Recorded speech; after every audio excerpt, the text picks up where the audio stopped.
Hi everybody, thank you very much for clicking on this video.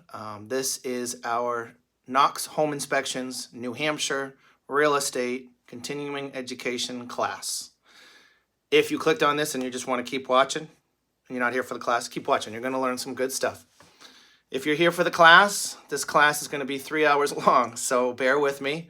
I've been working on this video for quite some time. So you're going to see different haircuts and you're going to see different outfits and seasons and houses and information and pictures and video. And we're going to be here at the blackboard going over things, and then we're going to be out in some houses. Some stuff around my house, some stuff around some inspections and some showings. Specifically, this class is to get real estate agents to think like an inspector, obviously. Where do we look? What do we look for? What issues might come up with this age of house? Is it a new house? Is it an old house? What materials? Identifying materials is going to be a big thing. What is this thing? I get that message all the time. What is this? Is this asbestos? Is this wood? Is this vinyl? What is this forced hot water? You know, you name it. There's so many different styles of homes that we have here in New Hampshire. I'm going to do my best to go over as many things as I can so that you can educate your clients and my, hopefully, future clients, the people that are buying or selling these houses. So again, the goal of the course is for me to educate you, to educate them. When the client is well educated and the real estate agent is well educated, that just makes things a lot smoother. And that's what the goal of the class will be.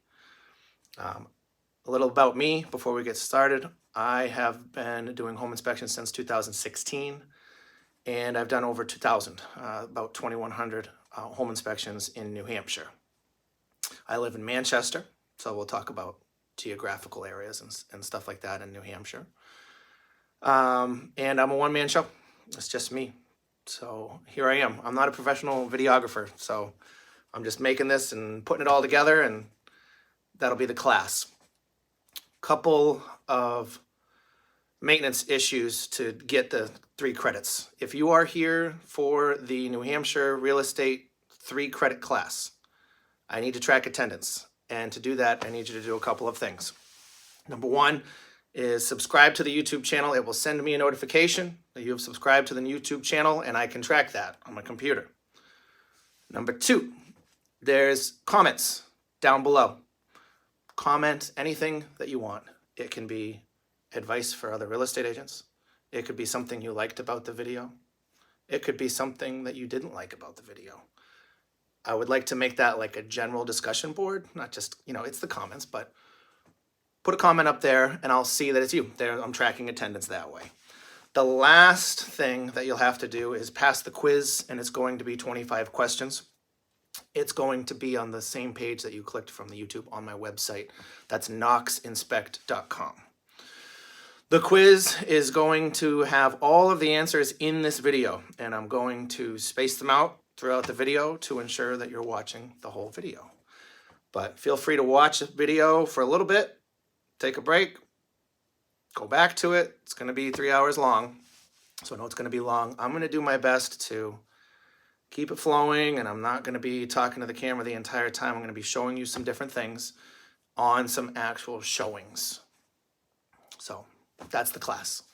So in the first section of the class, we're going to talk about some tips for showings and what to do before, during, after the showings, leading up to the inspections. Because I get a lot of phone calls from friends and family, real estate agents, and a lot of people that they want me to go to a showing with them.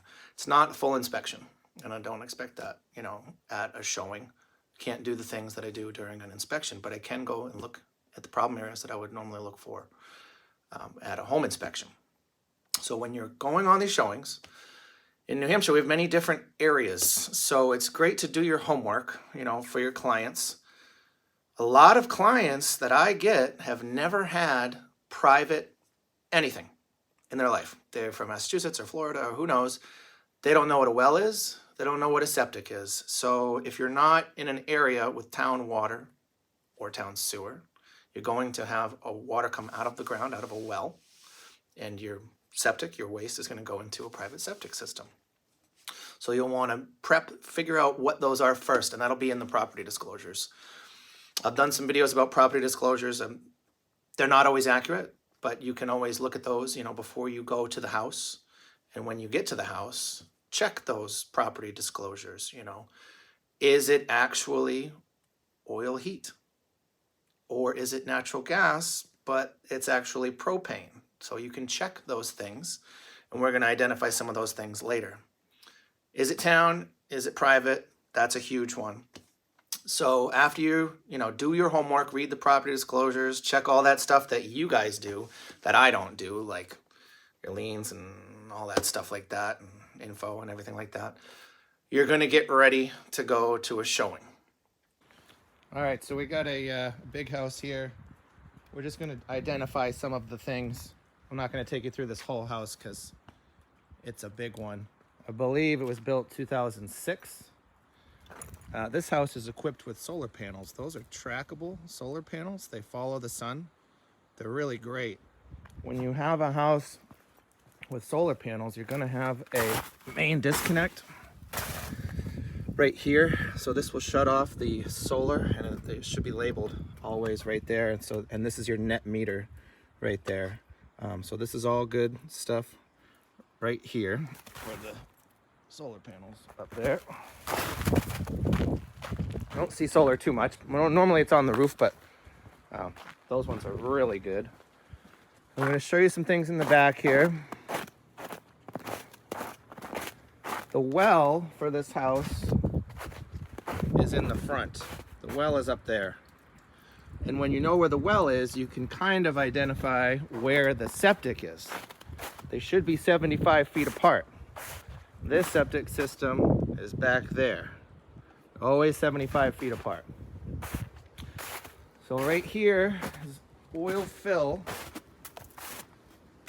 and propane regulator right there with a shutoff.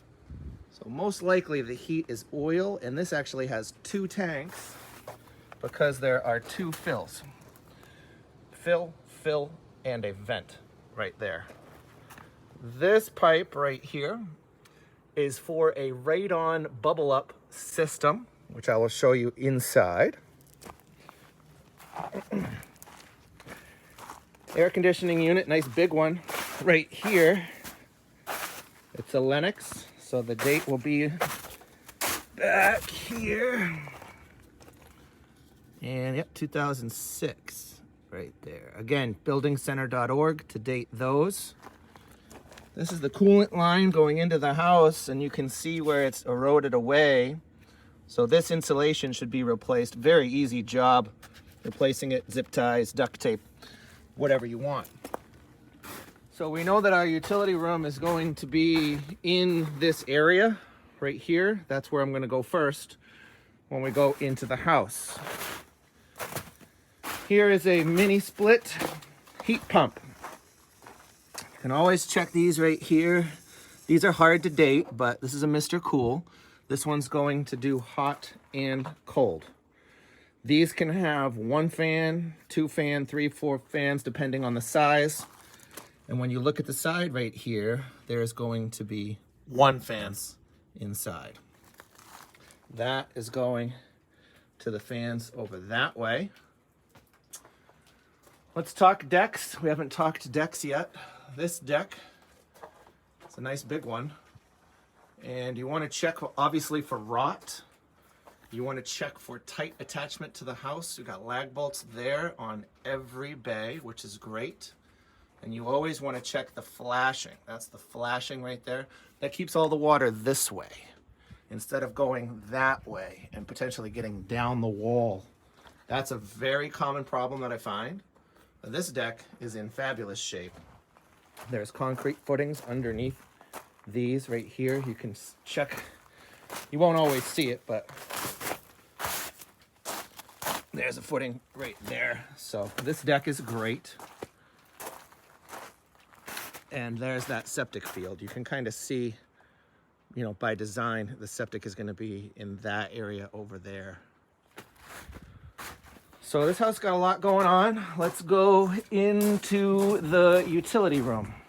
So here's one of those mini split fans that I was talking to you about. This one's great. Temperature right there. It's working right now. It's going to keep this room at 62, which is great. These are really efficient, becoming very popular. Let's go into the utility room.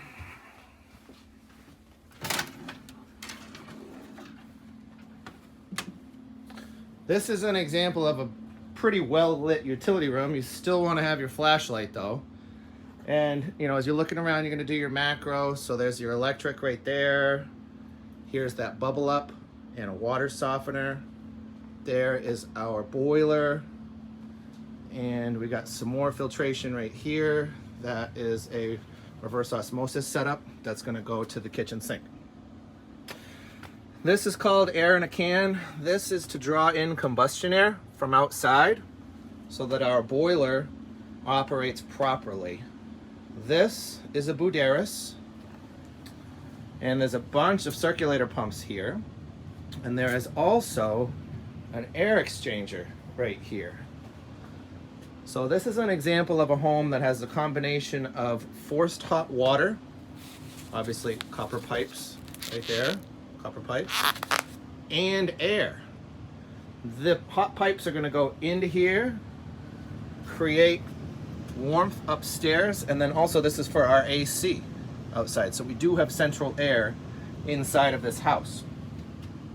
The well pressure tank is back here. That's the newest pressure tank that you can get. They are nice and small, really good. Electric controls up there. Tells you how much PSI. This one's got a lot of PSI right there. That's an irrigation backflow. This house is equipped with irrigation and it's in the off position.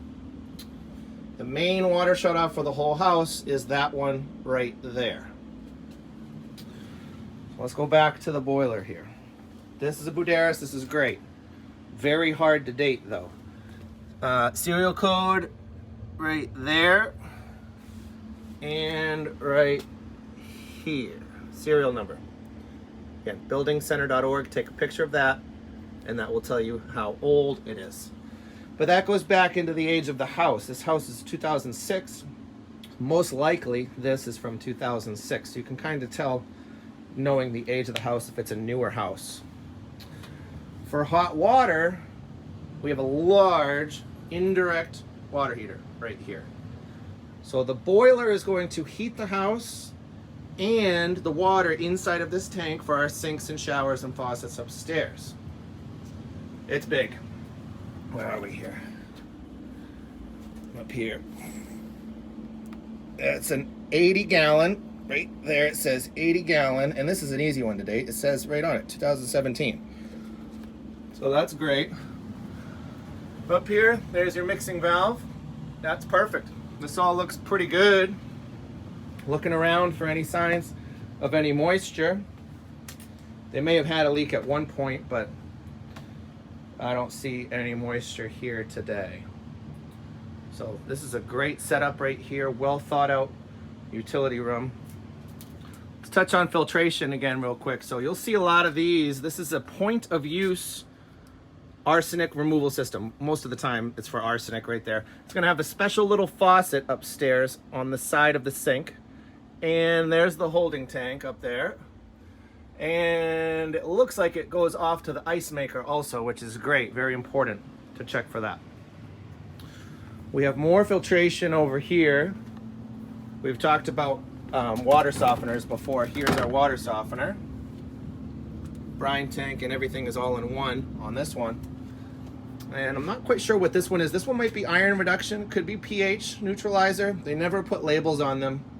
But again, you want to take a picture of it and you can kind of narrow it down to figure out what it is. So water softener looks good. This is a radon bubble up system. This is one of the new ones. This one's really cool. It's not quite as big as the other ones, but you got your in and your out. Everything's labeled. That's your motor right there. This is going to percolate the water remove the radon from the water, turn it into a gas, and then suck it up that pipe right there that we saw outside. These are very expensive, these radon bubble up systems here. This one was probably about $5,000. They can be even more than that. But radon in the water, very important to mitigate. You'll want to talk to your clients about testing for radon. The water is always more important than the air because it's more expensive to mitigate, $5,000 to $6,000. Radon in the air, typically $1,500. You know, both are important to test for, but if you have to choose, always go with the water because it's going to be the most expensive one. Let's look at our electric here. Main disconnect is outside. So this one is technically a distribution panel. And then we have another sub panel coming off right here. So service size, we would have to go outside. Knockout is missing right here. That should have a plastic filler plate on it so nobody sticks their finger in there, hurts themselves right there. But everything's labeled, which is great. That's fantastic. You want to know what is what, you know, so you can come in here and figure out what is what. So overall good utility room down here. A lot of things though, that's why we're doing this class. A lot of different things that people might not know about. And that's the point of this class, is to identify things like that. So a couple of tricks to make the showing smoother, easier for all parties, and a couple of tools of the trade. I'm going to show you some in the garage. The number one most important tool, you already have it. You're probably holding it in your hand right now. It's a cell phone. It has a camera. It has the internet. It can take video. It can do a lot of things for you. I would be lost without mine. I build my entire reports on my cell phone. Take pictures, take video, build reports, everything like that. So when you're at a showing, use your camera. If you look at something and you have no idea what it is, take a picture. Even better, take a video. Even if you don't need that picture or video later, if you figure out what it is or you get more information on it and you don't need it, you still have it, just delete it. On to the next house. So your cell phone, very important. Also, you can call people, you know, after the showing. Hey, I'm going to send you a picture. I have no idea what this thing is. Can you help me identify it? Is this asbestos siding? Is this bat poop in the attic? Is this chimney going to fall over tomorrow? You know, things like that. Take the picture, send it over, and, you know, me or other people can often help with that. One secret that it's not a secret, I've shared this with many people, is how old is my water heater or my HVAC, my heating and ventilation and air conditioning equipment. A lot of property disclosures is going to say unknown. They have no idea how old the boiler is or the water heater. It could be bank owned, it could be just an older person that has no idea, or somebody that only just bought the house recently, they don't know. Buildingcenter.org is the website that I use, and I've been using it for years to figure out how old water heaters and HVAC is. Every company is different. There are a million companies making water heaters and heating and cooling equipment. Every serial code is different. Only a handful of companies actually write January 2023 on the front of the heating system. There's a couple, like Burnham does that, Blue Burnhams. Those are easy. Other ones are harder.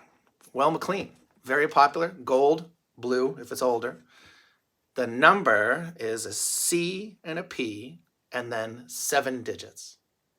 Those 7 numbers have nothing to do with any month or any year.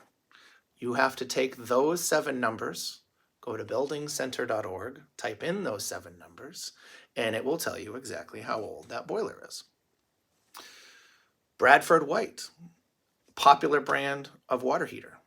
Their serial code starts with 2 letters. The first letter is the year, and the second letter is the month that it was made. So again, homeowners, you have no idea what it is. Go to buildingcenter.org And that goes back to having your camera at the inspections. Take a picture of what you're looking at from far away so you can see, you know, roughly what it looks like, what brand it is, what color is it. And then find the serial code. For boilers and water heaters, that will be on the outside, unless it's worn off. And air conditioning units, it will be on the outside.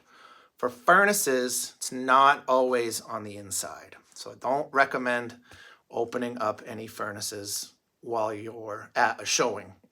It's probably frowned upon. Especially sometimes when you take the cover off, there's a safety switch and those break. Sometimes I've been there and then you have no heat, which sucks. So wouldn't recommend opening the furnace, but then take a picture standing back and you'll be able to kind of get a rough age of what it is. So that is one use or a couple of uses for your camera during the showing. The most important tool that I use during inspections and that you can use to take notes and even more. I mean, I'm sure using a GPS, it's constantly in our hands all the time. There's a couple of other tools that I want to talk about out in the garage. Again, don't need them, but great to have. Not the full bag of tools like I use, but let me go and show you some of the tools that I would actually bring to a showing if somebody called me to go to a showing. All right, so the next thing that's most important after your cell phone is a flashlight. Any flashlight. You got to have a flashlight. The flash on the cell phone is not that great. The brighter ones, the better. This one was cheap, like 25 bucks. And the best ones recharge with USB. These both recharge with the USB. So you got to have a flashlight, not just for dark basements and crawl spaces, but also for putting it along the end of a wall. You need to have tape measures. You don't need the big beefy one. 12-footer is good for keeping it in your pocket or your purse. Or one of these. These are not that expensive. These are like 20 bucks. I paid for this. And it goes 65 feet. Super easy to measure a room. You do that. It holds your first distance. Then you can point it to a different area and it will still save that first distance right there. So this is great. You got to have a tape measure for appliances, or if your clients have, you know, special needs, like they need a wheelchair or something like that, or a pool table, or who knows. Got to have a tape measure. The next two, not really, you know, as important. This is more of an inspection thing, but a non-contact voltage tester. You don't need a fancy one like these. These ones are kind of fancy, but this is going to detect electricity. So let me show you. Over here, we got some wires. You don't even need to touch it, okay? So these are charging my batteries right there, and these are carrying a charge. So you turn it on. We know that that's a hot wire. Or an outlet. You can stick it right near the outlet. There you go. That's really good for houses that have wires hanging out all over the place, just flopping around, or potentially knob and tube wiring. You want to make sure that that's all been cut. So you use a non-contact voltage tester and stay safe. Do not touch any of the live wires ever. Last one on the list is moisture reader. This is the one that I use every day. You don't need this one. These ones are not that expensive at Lowe's and Home Depot, and there are two different options. There is the pin, and there is the pinless. This one's been obviously used, but they work great. So let me get a piece of wood, show you how they work. All right, so we got two pieces of wood right here. One of them is wet. With the pin one, this leaves a mark. So this you only use for basements or unfinished areas right here. So you put the pins on, and it's dry. You put the pins on, and this one is wet because that one was soaking in the wood. If it goes into the red, that means that it's wet. The pinless one works the same way. You just touch your item to this. This one is dry. That one is extremely wet. So this one's great for drywall. You see a stain on the ceiling. You want to make sure it's dry or wet. Sometimes you can't feel it, so you would use this. But you want to be careful when you're doing corners of drywall because metal will also set this thing off like a corner bead. I'm going to go show you that. So when you're using the moisture reader, the pinless one, right, it'll beep when it's wet. This column right here has been drywalled over. This is a lolly column right here. So in the middle here, there's no metal, but on the corner is a corner bead, which is metal, which is going to give you a 100% moisture reading, 999. It's not wet. It's metal. So especially like skylights, I see that a lot. People are like, oh, it's wet, it's beeping. No, it's not. It's just metal. It's just corner bead. So these are great. If you see a stain, like I got a stain over here, I'm going to show you.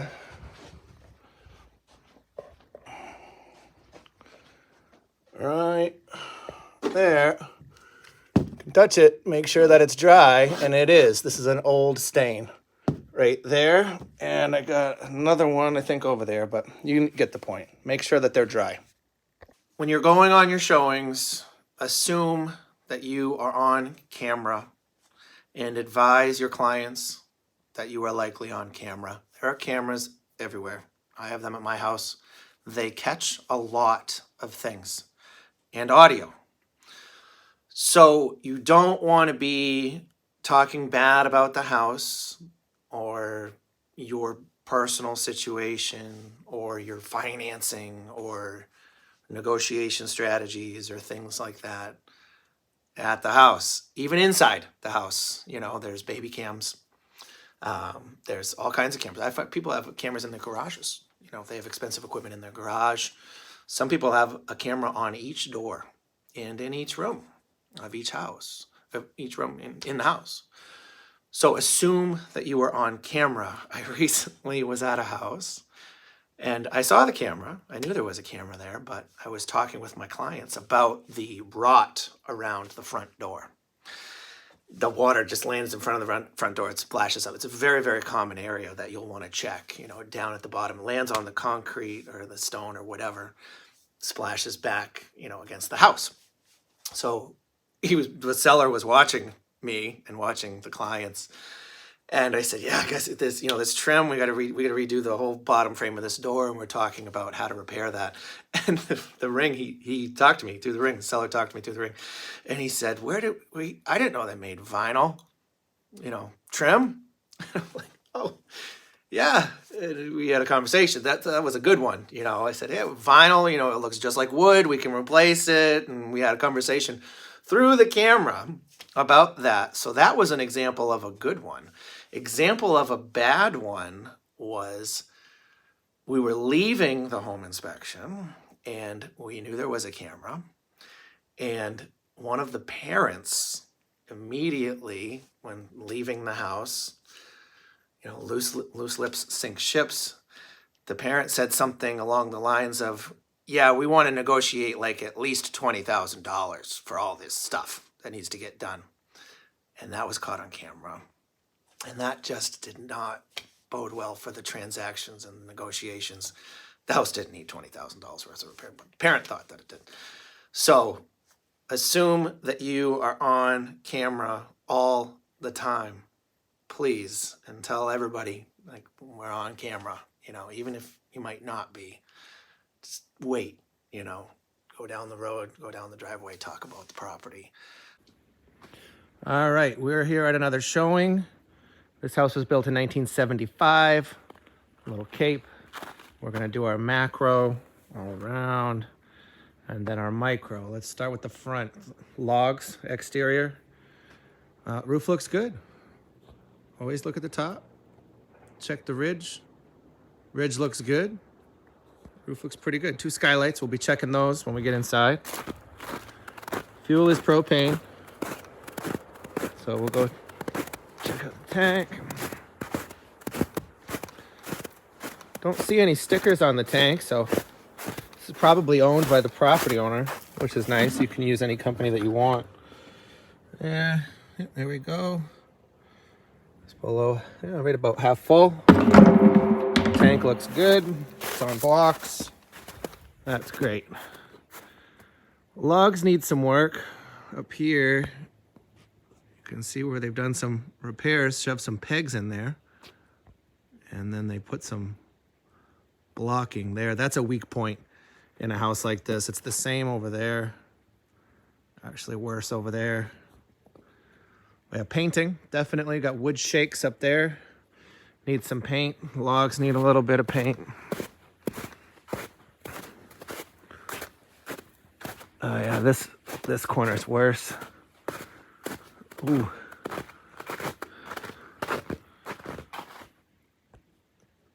That needs some work right there. That'll be a fun job. Not a huge fan of this. The deck, you know, is a deck, but now we're on top of a roof, and it's a sheet metal roof.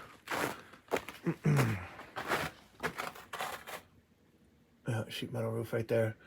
I mean, the water's got to come through. You can see the icicles, you know, right there. So looks like a storage area that we'll check out when we get inside.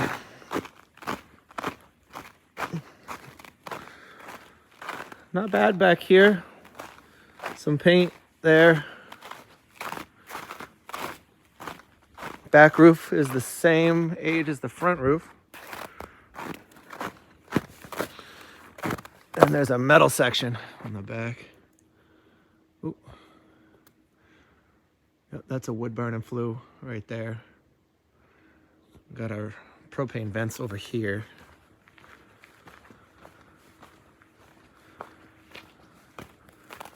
I get this question a lot about the water or the electrical meters. Why are there two? That's a good question. So this looks like the main here. And this looks like one that they were going to use for a water heater. They metered them separately in the 80s. They kept them separate. It's not worth getting rid of one of them. Vertical cracks we already touched on, but this is a total normal crack. There was one on the other side also. The vertical ones, not a structural concern. This side, they did some repairs to the shakes there. Some of those other ones are loose. Up there, they probably could have done the whole side. So that should have been, the whole thing should have been redone. There's our propane line coming in. Right there. There's the shutoff at the regulator right there. All right, so let's do a little bit micro. You always want to check your windows. That one's caulked good. This one's caulked good. Looks good. When we're getting into the micro, we're going to always check the bottom. This T111 siding is notorious for doing this. This is water damage here. So keep checking the windows. Again, they could have done some more siding repair here. That corner right there is doing the same as the other ones on the other side. Don't like doors at ground level. There's normally a separation of 4 to 6 inches up to keep snow and water out. This is a just a little storage area inside there. But check your door trims here.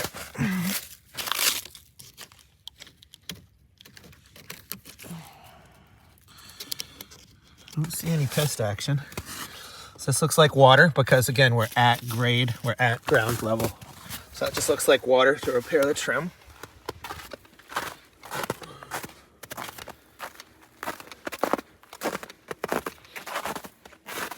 Maybe a little gas fireplace there.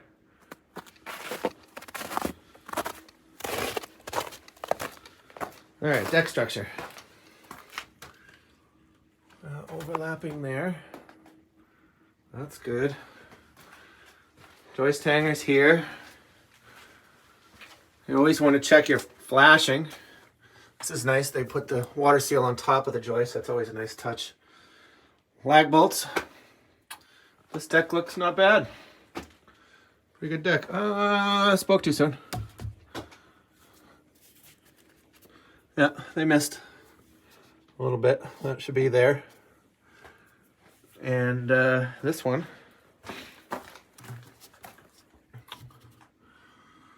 Yeah, that's interesting. It's starting to rot at the bottom there. There's no footing on there. Yeah, so we need to repair these posts. Well, that's okay. This damage is pretty extensive here. Yikes. Yeah, that's not good. They probably put that metal up there to keep birds and squirrels out. Yeah, this is a mess right here. Oh, oopsies. Hello. Stay in there. In there. So That whole thing's got to get redone. And this is okay with the door here because we got a roof. But still, normally you step up when you come inside. Roof looks good there.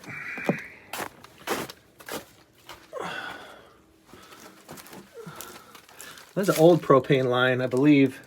There was an extra line over there, so this is an old one. And here's another one of those vertical cracks, especially at the windows. It happens, but it's pretty much straight up and down. Not a huge concern. Oh, there's a couple more old propane lines. That's interesting. There's only one tank.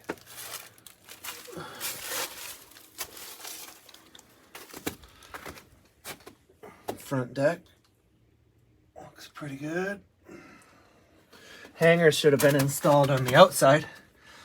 Definitely want joist hangers on the outside there, like we have over here. These guys did good. They hit every nail spot, well, except one. Yeah, they did pretty good, better than I've seen. So yeah, put some joist hangers out here. Well, let's go inside. You know the routine. We're gonna go straight to the basement. I have not been here, so bear with me. Hello, home inspection. There's that wood flue. It's a yodel. It's a nice one. And in the basement.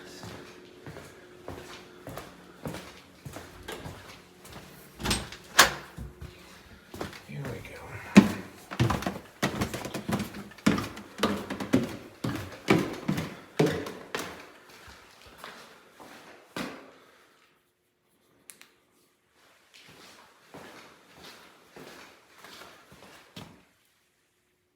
Ah, that's what that vent was outside. This is a gas fireplace here, but it is not hooked up right now. There's no propane going in right there. So we'll do a quick macro, look around the basement. Overall, no major signs of moisture. Oh, it gets bigger.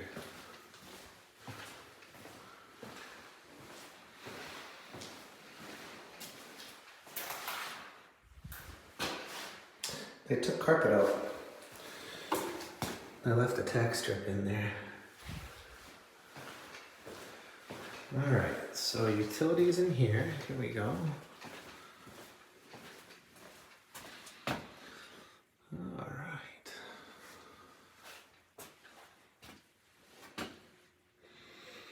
All right, so let's get into all of these things right here, okay?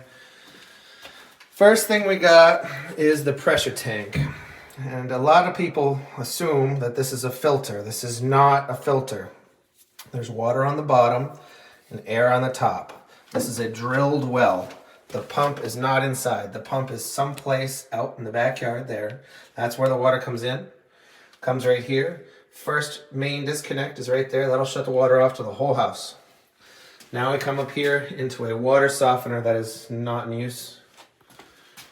Or it could be a different filtration, but that's in bypass mode, so we are not using this filtration. It also needs to be plugged in to operate, so gotta get a water test for that.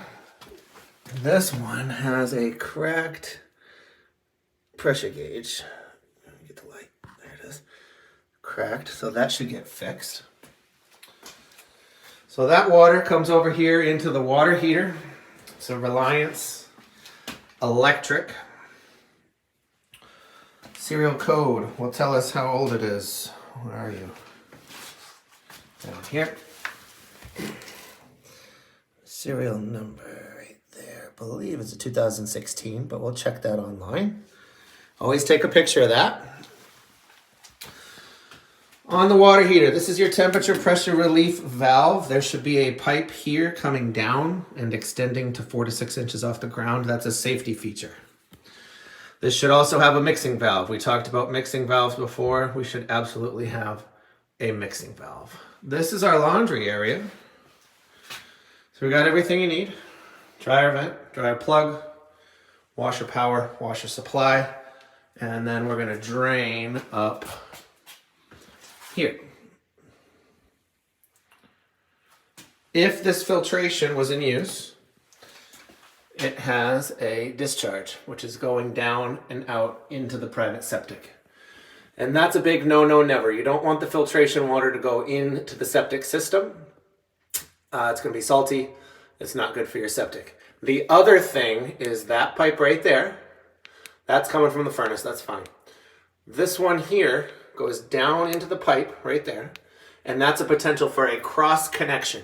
So if we had a septic backup, this is the lowest drain in the house.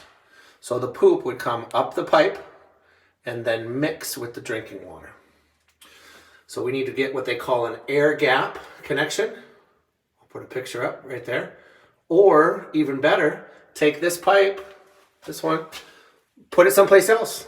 Put a hole right there, stick it outside, get rid of it. Do something with it, you know? Should not be going into the septic. Our Goodman furnace right here. This is a good brand. This looks pretty new. No AC though. Very interesting. You can put AC in. This is a furnace. This heats air. This is a boiler. This heats water. There is a huge, huge difference. Furnaces are my favorite because you can have central air. All your cooling equipment can go up in here. You put a condenser outside, and then you have central air. You got to maintain the filter. It's normally on the side here. It looks nice and clean. Sorry. Wish I had a cameraman. It looks nice and clean. Always check your filter. Make sure you change the filter regularly. And you always want to check for a service tag on these units here. And I don't see one. So we should try to find out when it was cleaned and serviced up. The one downfall of furnaces is they don't have the serial code on the outside very often. It's inside the cover, inside there. So during a showing, you're not going to get to, see that. During a home inspection, you should be able to find out the age of the unit by the serial code on the inside. But you can always take a picture of it. I mean, this is a newer Goodman. This is probably, maybe the same age as the water heater, 2016. Not much older than that. So gas connection looks good. Main beam looks good. Electric over here. There's a sub panel that's not in use. What's this right here, sub panel. Right there. So always check the service size, and it is 200. It'll always be written right up here. It says 200. Check for labeling. A couple of question marks in there, but we got more labeling than the last one. And we got some extra spots in here. This house was built in 1975. So we're going to check all these wirings up here and make sure that they're copper. And they look like they are. But the real way to tell will be on the inside. But during a showing, again, you don't get to see that. So it looks pretty good. Not too bad of electric work down here. This is no longer in use. That's the old well power right there. This is the new one here. No, correction. That's the water heater. Is this our well power? Nope, switched off. Our well power is in here now. So that's good today. Oh yeah, basement looks dry though. Always check. We'll do our micro now and check all the corners. Always under the stairs. I'm gonna check under the stairs to make sure there's no water. They may have had some water in here since they took the flooring out.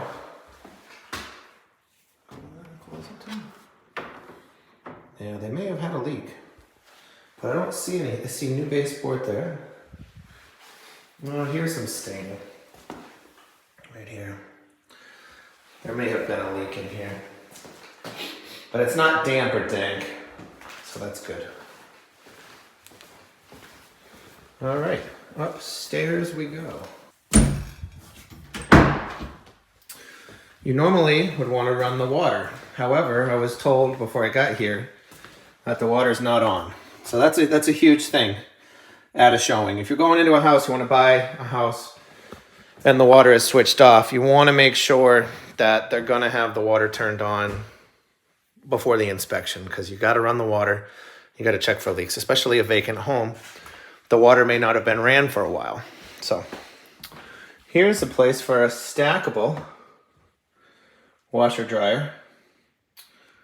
We're just missing a vent, dryer vent. So drain for the washer, power for your stackable.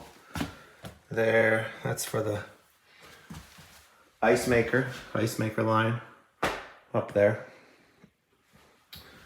Let's talk outlets real quick. And this could be great if electricians are watching this. Upside down or right side up. Does not make a difference in New Hampshire. Massachusetts people want them all to be upside down. I get it. But you can put them however you want. Straight up, sideways, diagonal. Doesn't matter what you want to do. So we'll take a look underneath here, even though there's no water. Maybe a little leak right there. Got heat set to 55. Nobody's living here. It is 55 in here right now. All right. Nice bathroom. I want to turn the water on so bad, but I can't. Okay. Can make sure the toilet's tight. Toilet's tight. All right, now I'll check all our bedrooms. Check for cracks. It's pretty good.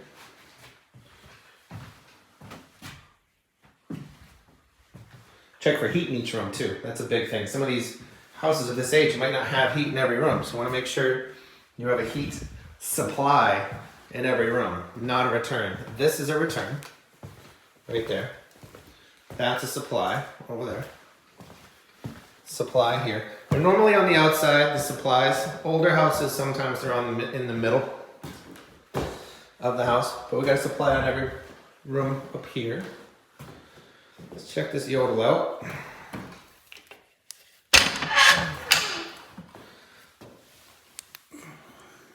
Fire bricks look good. No, one of them's cracked. Always check the fire bricks. Always get a sweep if you're getting a house that you're gonna burn wood in. But the flue looks good. That's a hole in the floor. That's a safety issue right there. I get why it's there. I see this a lot. Insurance companies don't like this.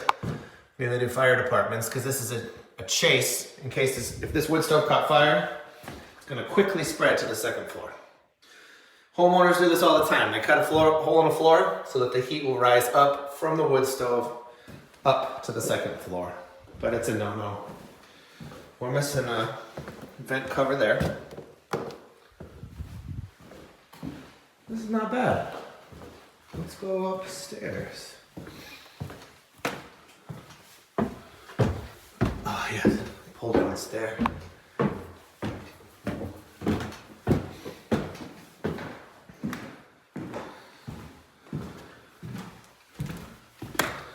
That's another hole in the floor. 2 holes in the floor. There's the other one. Right there. So what did I just say downstairs? Heat sources in the second floor, there is none. There's no heat source on the second floor. Make sure there's one in the bathroom. And that's a negative. There is no heat on the second floor of this home, which is a big deal, especially if you've got kids. Anyway, even if you don't have kids, like, oh, it's definitely, we got one right here. There's one duct right there for this room. Is there one in this room?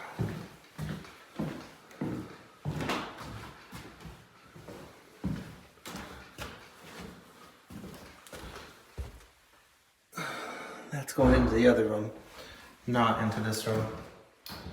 So there's no heat in this room. There's no heat in the bathroom. Smoke alarms. We need at least one on each level. There is one right here, but this is just a smoke alarm. If it was a carbon and smoke, it would say it on it. Oh my God. So this is just a smoke alarm. So this one in the hallway should be a smoke and carbon combo. And then we should have smoke alarms in the second floor bedrooms. Absolutely. You can have more if you want, but that's the minimum that's recommended. In a cape, sometimes you'll have 2 attic areas. This is called a knee wall. Let's get you set up here.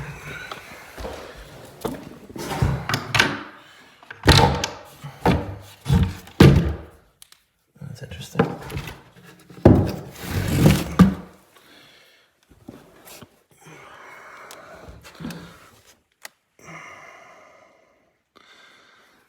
Insulation fell down. Well, they're kind of insulating it twice, kind of. We got that built in. That should be insulated, or the rafters should be insulated. It looks like they had the rafters insulated, but it just fell down. So you want to do either the rafters or this wall. This wall or the rafters. You don't need to do both, but we should do either repair that or insulate this door we moved and the back of those built-ins right there. So when I'm going through a house for a showing or a home inspection, I like to look at the house from far away first, macro. So when I get to the house, here's our house. I'm gonna go, here's our driveway. I'm gonna go all the way around, really wide. And I'm gonna pick a point, and I'm gonna start at that point, and I'm gonna end at that point, like in the middle of the driveway or something like that. Macro first. I do the same thing on the inside. When we get into the basement, I'm gonna do a macro, where I'm looking all around the outside of the basement. If it's chopped up, like finished and unfinished, you kind of got to do it in sections. But like, if it's a fully unfinished concrete foundation basement, I'm going to literally walk around the entire outside and get a feel for it. Same with the outside of the house. When you first get to the property, do a macro, okay? Go all the way around. That's going to help you hopefully get some eyes on the roof. You want to look as high on the roof as you can, up to the ridge. So this is the ridge. This is the ridge right there. So you're going to want to take a look at that. You can't always see that, but take a look at that. Chimneys. Might have a nice little chimney right there. Is it leaning? Is it falling? Does it have a proper rain cap on it? What is venting up it? Is it metal, sleeved? Is it metal, regular metal? Does it have 8 flues? Is it is it 200 years old, something like that? Take a look at that. Keep going around high on the outside. Take an overall look at the roof. Overall look at the general condition of the building. How's the building envelope? The siding. Is it falling off? Is there moss growing on it? Which can be fixed. People freak out about that. How do the windows look? Are they old single-paned windows, wood-framed? Are they new double, triple-paned, double-hung windows? How's the grade? How's the grade away from the house? Because we want our house to be on a swale, up a hill. Not that steep, obviously, but we don't want the hills going down towards the house, right? I just saw a driveway the other day, straight towards the house. We just got a foot of snow. I guarantee you that the driveway, all the water went into the garage. Water table is very high right now. Speaking of water, is everything draining away? I saw a house the other day that had like a swamp in the back, and there was a large puddle of water right at the corner of the foundation. And again, there was a foot of snow, so it's kind of difficult, but walk all the way around, get a feel for it. Are there trees that are going to fall on the house? That's your macro. The macro inside, I do the same thing where I'm getting a feel for the room, get an overall view of the room, and I'm going to show you, actually with my camera. I've already, I'm going to mix in some videos. Macro first. Get a feel for the room. Is there a smoke detector where it should be? Is there a carbon monoxide detector where it should be? That's in your macro. Is the whole room leaning this way? Are there stains on the ceiling? Use that flashlight that you brought, okay? Some rooms might not have great lighting, and there could be stains. You might not even see them. Bring the flashlight, use the flashlight. Also, take the flashlight, put it along the sides of the walls, and I'll show you how you can see that. That'll show you bowing walls, bumps in the walls, stuff like that. But that's micro. When you're getting into the micro, So we did our macro all around here. Now I'm gonna go to the house and I'm gonna go around in the opposite direction, very tight around the house. When I'm doing that, now we're micro, now we're getting under the microscope, we're getting very close. That's when you won't be doing this at the showing, but I will be poking and prodding things. If I find any wood that's soft, I'm gonna poke it. I'm gonna take a moisture reading.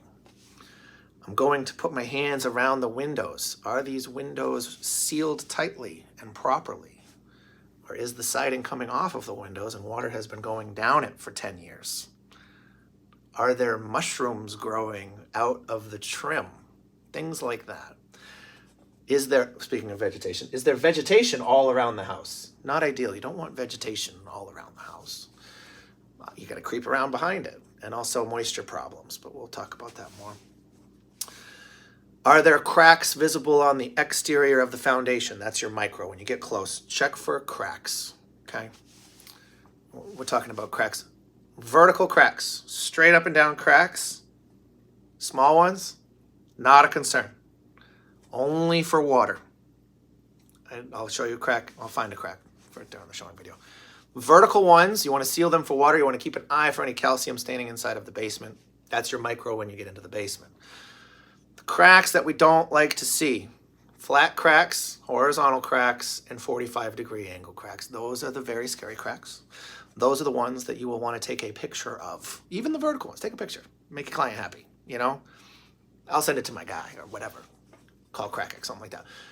See a flat crack, where if you see two of these on the same corner of the foundation going at 45s, big jagged ones, take a picture, because those are the bad ones. Those are the ones that we do not want to see.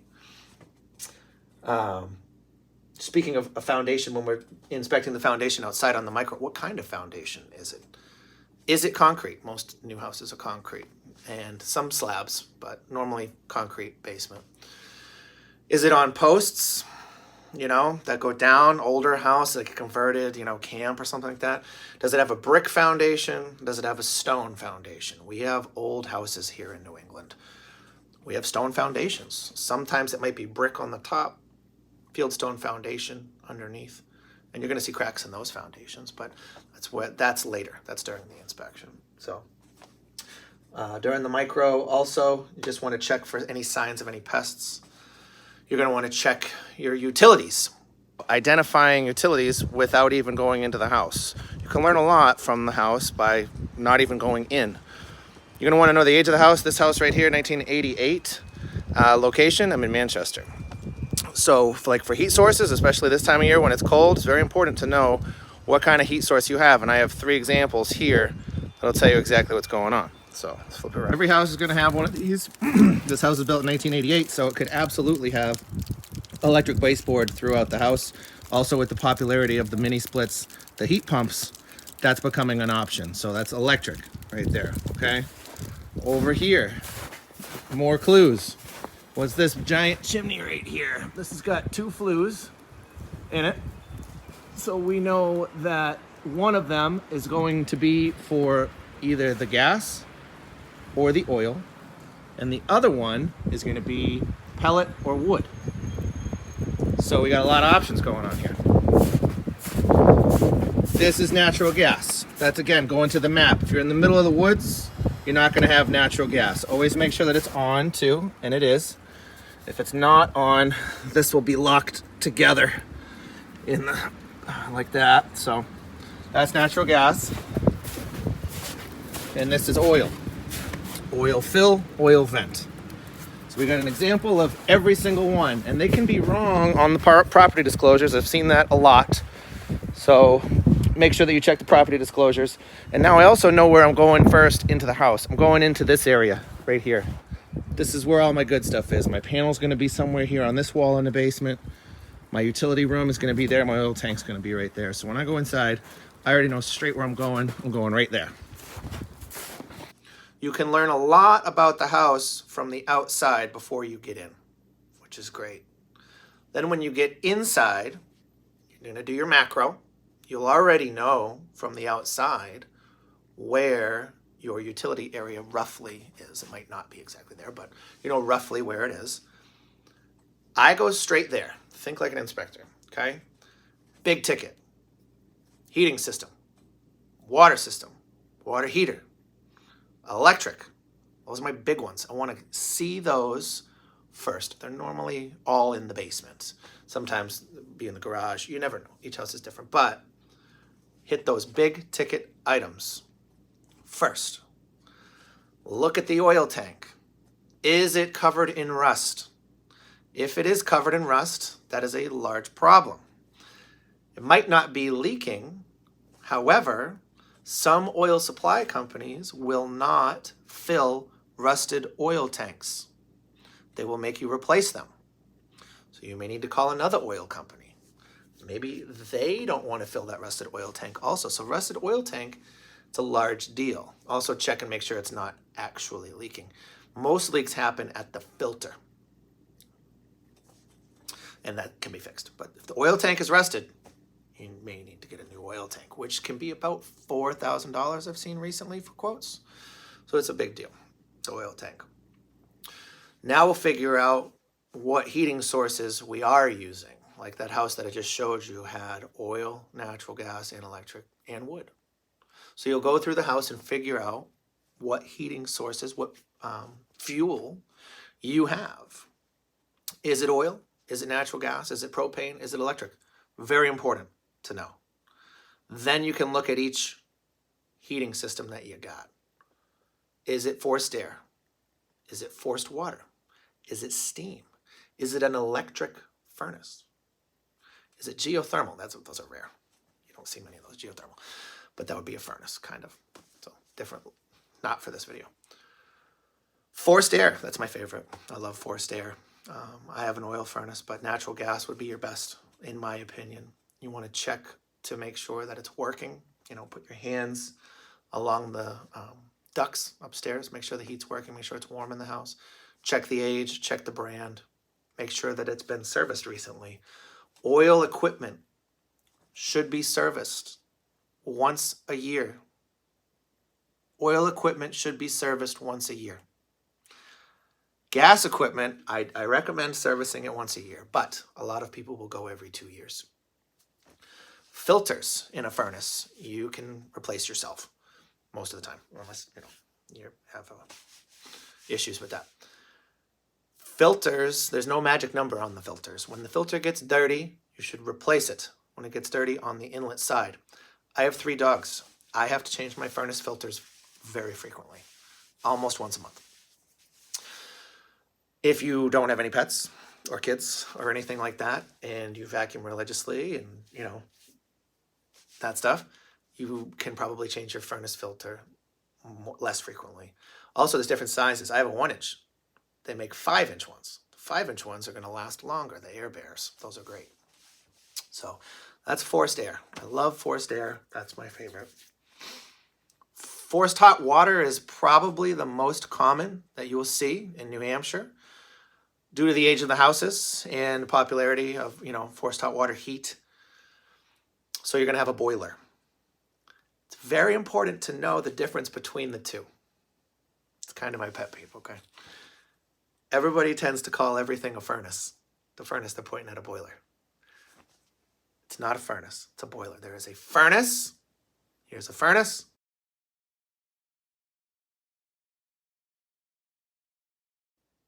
And there is a boiler.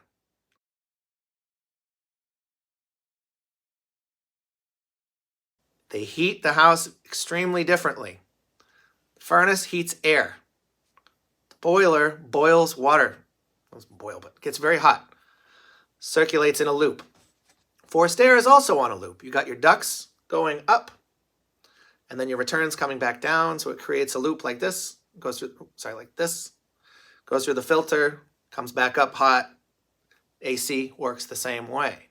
Cold air will come up or down, and then the warm air will fall down, and then back into the furnace, create a circle. Your boiler is going to work in a circle also, your traditional boiler. You're going to have your pipe that goes up hot around the rooms with the baseboard. Then it will go back down into the boiler, and it creates a loop that way. So the heat radiates off of the radiators. That's why they're called radiators, or for steam, whatever. You know what I mean? Baseboard. The heat will radiate up that way. So you can always tell, well, yeah, you can always tell what kind of heating system the house has before you even go down and see the heating equipment, because you're going to either see ducts, rectangle ducts, or the small circle ones, or you're going to see baseboards around the walls. So that's a big thing. Certain clients want certain things. I would not buy a house with forced hot water unless it also had central AC. If it had central AC, I would do that, but I prefer a furnace. Mini splits are becoming very, very popular, and they are great. They do hot and they do cold. When it gets extremely cold outside, they tend to struggle with providing heat. You're seeing a lot of them in multifamilies, a lot of them in single-family homes, older, family homes. They're extremely popular and efficient, and there's rebates on them and everything like that. But it's always good to have another heating system, just for those days that we have here where it gets to 0 or below. Your heat pump might struggle to provide heat for the whole house. So those are 3 heating systems. Pellet stoves. You see a lot of pellet stoves. Those are fantastic.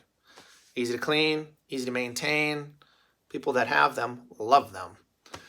So you just want to make sure that it's been cleaned, maintained. Minimum distances are met around those right there. Wood fireplaces, not my favorite. Not my favorite. A metal flue wood stove would be my choice of wood burning equipment, but that's not always the case. Normally it's a brick fireplace and it goes up a brick chimney.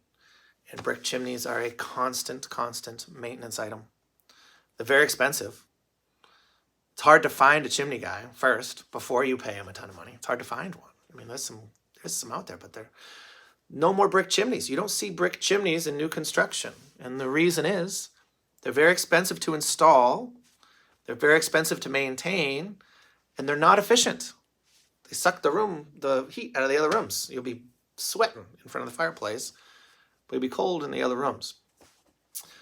Plus, the house will catch fire if you don't clean your flue. You got to have it cleaned regularly. So, metal flue liners, those are great, but again, expensive. And metal flue wood stove, that would probably be my favorite, if I had one of them. The Renais, love those. Here's one right there. That's a ventless one. Love that thing. That thing is awesome. That heats this basement that we're in extremely well. And I don't need to use it that much. It's not that cold in my basement, but those Renais are fantastic. Most of them are vented right outside of the house. This one is a ventless one. So if you have a ventless, any house should have carbon monoxide, but I have 2 carbon monoxides down here. The ventless ones are a great option, though. I didn't want to stick a flue out the front of my house because it's in the front. But anyways, you'll see a lot of Renais. Electric baseboard, older houses, not very efficient. Some condos, that's what you're going to have, Electric radiant floors, electric radiant ceilings. You'll see some of those. So that's that for heating, pretty much. All right, so here we are on a showing. This house was built in 1998, so it is 24 years old. We're going to start with our macro, and we're going to go all the way around real wide on the property. Looking at the roof up there, 24-year-old house. This is definitely not the original roof. It looks really good. It looks like it's not that old. So we're going to check the ridges. Got a metal chimney up there. Gutters in the front. That's great. So roof looks pretty good. We got vinyl siding. Good drainage. You always want to check the drainage. Make sure that we're sloping not towards the house, but away from the house. We got electric service drop, natural gas. That's great. Siding looks good. Keep going on the macro.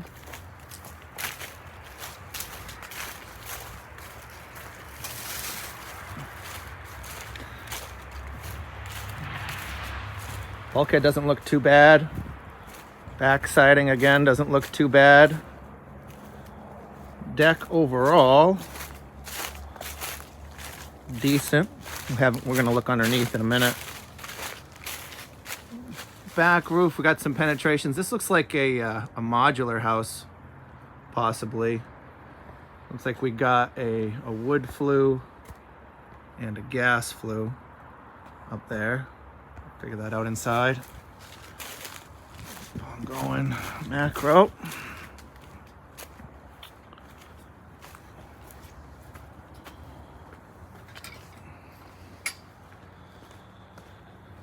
Setting looks good. There's a generator plug. Generator's probably in there. And front porch looks pretty good. So here's the macro. Now we're gonna go back the opposite direction and do a micro. So we'll start by looking under here. Always have your flashlight. Looks pretty good. We're missing some hangers. We got joist hangers there, but we're missing 3 over here. Interesting. Yeah, we should have hangers right there. Get the laser. Hangers over here. So that looks pretty easy fix. Get a little closer over here. That's the sensor for town water. Right there. So our water meter is probably in that corner of the basement. Generator plug, we'll check for transfer switch equipment inside, because this is a plug-in generator. So you got to plug in the generator that's in here into that right there. So we need to have transfer switch equipment in the basement. Let's get a little closer under the deck. Got an antifreeze hose. So this is what an antifreeze hose looks like right there with the air gap. That's good. Yeah. Underneath here. The deck is on footings, which is great. Concrete footings.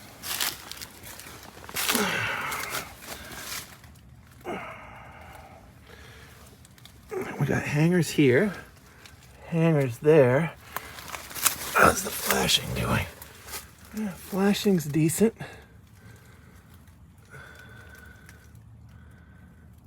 That's interesting over there. That's interesting. The flashing looks pretty good. Go over there a little closer.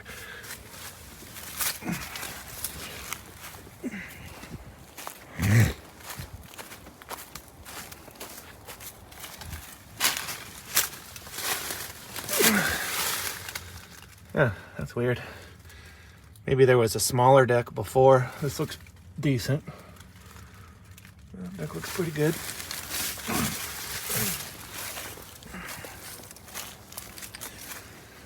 They've done work on the railings here. A new one and an old one. This is very common. There's water damage right there. More water damage there. You can see they put in some other screws to try to keep it tight. That's not bad. Our outside outlets here should be GFCI protected. And it is. This window needs work.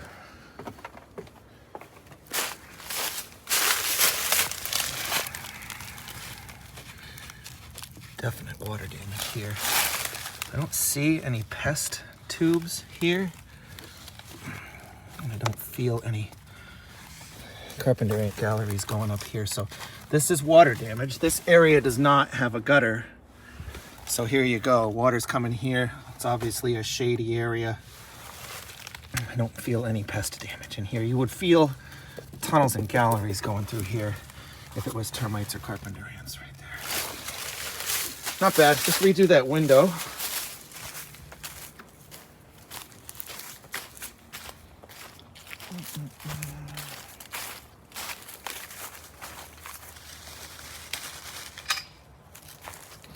So here's the natural gas meter right here. And we're on, which is great. This is a dig safe wire. You'll see these a lot. This is in case you're doing any landscaping. You can call 811 dig safe and they'll put flags in where the pipe is so that you don't damage the flag. So that looks good. on your electric service drop. You always want to make sure you're connected into the house good. Got some plastic up there. Utility company must have been doing some work on that. We had some storms recently, maybe they had to redo it. Yeah, so that's utility company up there. Down here, we want to make sure that this is sealed tightly with silicone, and it is. And again down here, and it is sealed up very tightly, so we don't have any water coming down through the conduit, potentially into the main panel inside.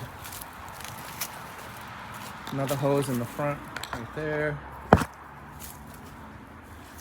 Yeah, windows and siding and everything looks pretty good. Kick out flashing would be great right there. I don't see a kick out flashing. Would normally go right there. So that would be great to install one of them. Let's see what we got inside.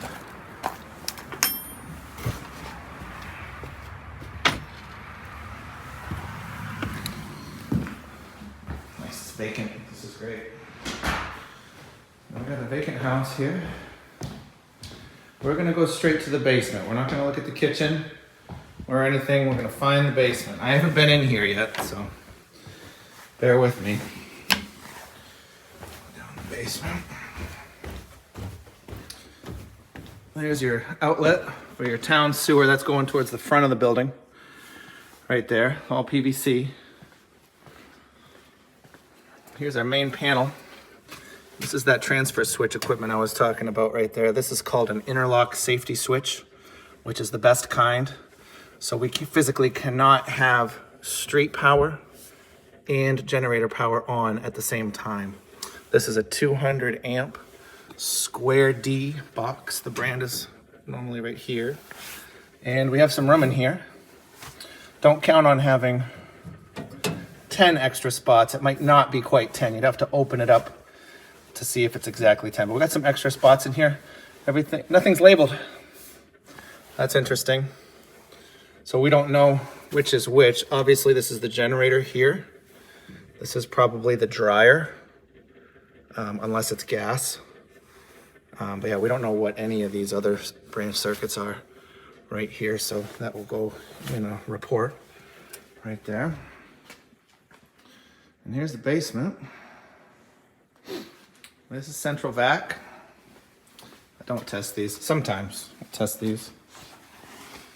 Here's the sump pump. Minus the pump. There is no pump. So there's some standing water in there. We did have a lot of water recently from that storm. But if there's that much water in the pump or in the sump, you definitely want to install a pump and eject it outside of the house over there someplace would be great. So normally you would see a pump in there. It's kind of a good sign that there's not a pump because that means they haven't had any issues. This basement is pretty dry. These shelves right here are normally a dead giveaway if there's been water and there's no staining. This is untreated lumber, so it would turn black if it got wet. You would also see rusted out columns. And these are typical rusted out columns, but I don't see any moisture in here. Here's another central vac hookup right there. This is interesting. This looks like a passive radon pipe right here. It's not hooked to anything drainage wise.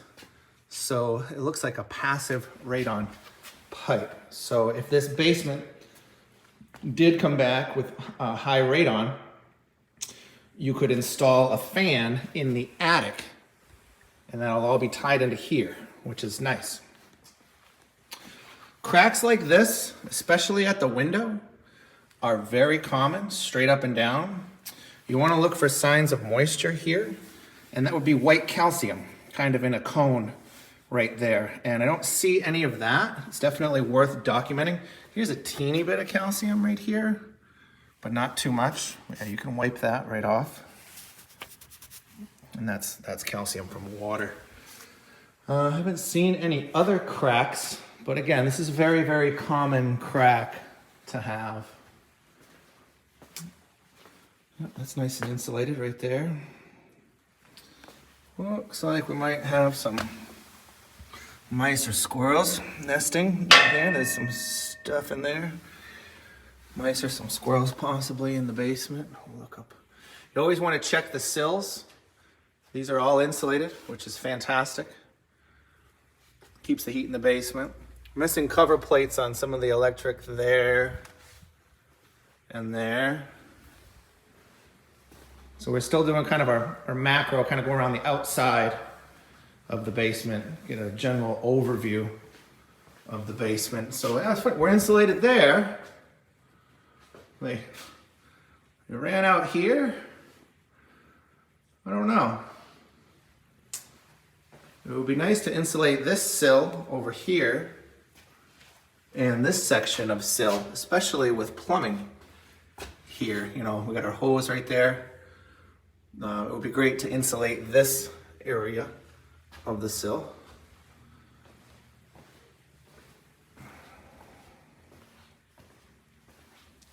Here's our water main, right where I thought it would be. And you want to just check your connections, check for water. We got two shutoffs. We got one above, and one below the meter, which is fantastic. You always want one below the meter and above the meter. So this looks good. Grounding looks good.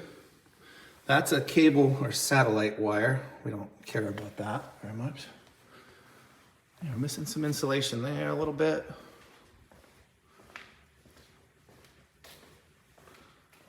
Yeah, not bad down here. Yeah, so we do have those two flues are what I thought they were going to be. This is for a wood stove. That's the big shiny one that we saw above the roof right there. And the other one is for the boiler and the water heater shared together, both natural gas.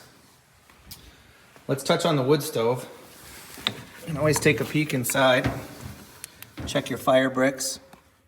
And one of them's cracked, but not bad. These you can replace very easily, the cracked one right there. Wood stove looks great.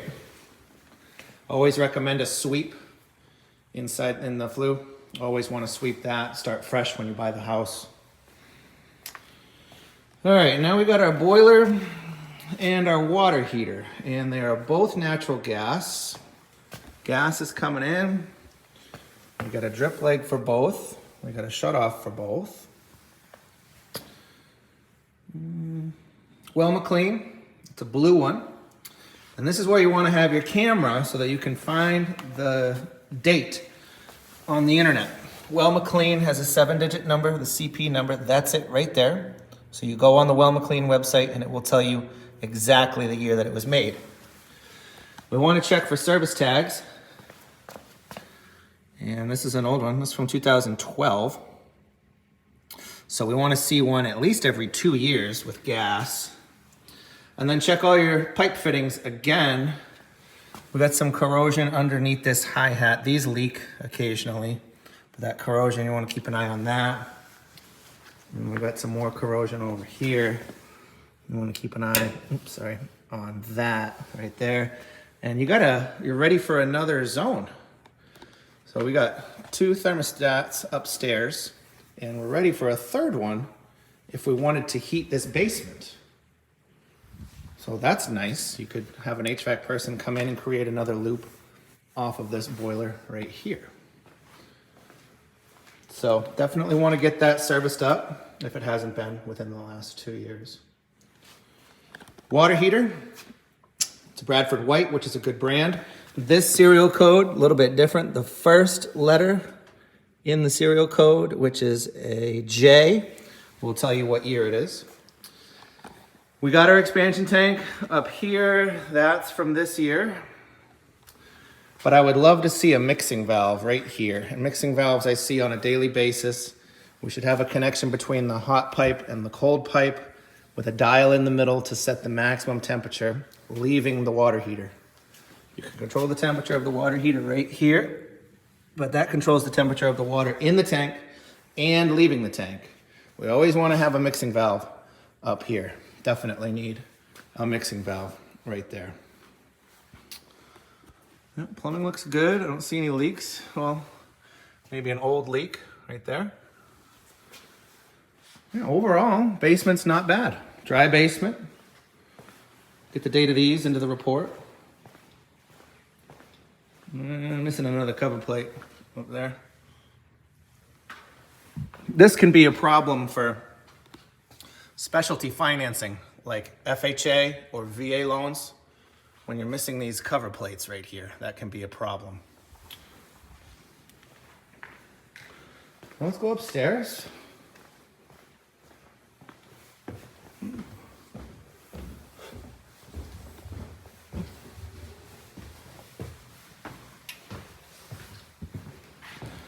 So we're gonna, again, do our macro and then our micro upstairs. So we're gonna kind of take a quick walk through each room.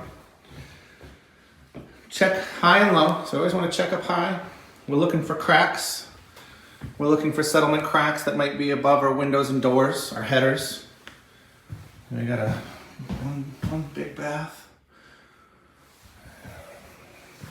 I guess this might be the primary bedroom. Big closet.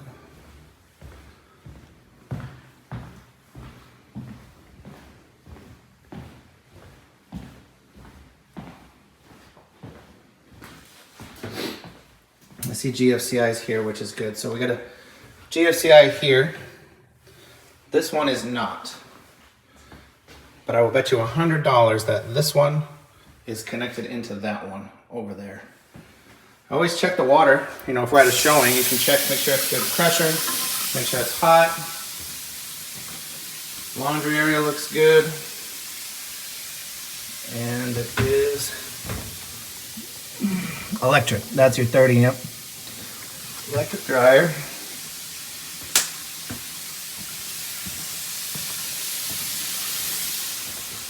That's cool. We got, what, 2 bedrooms and a bath over here.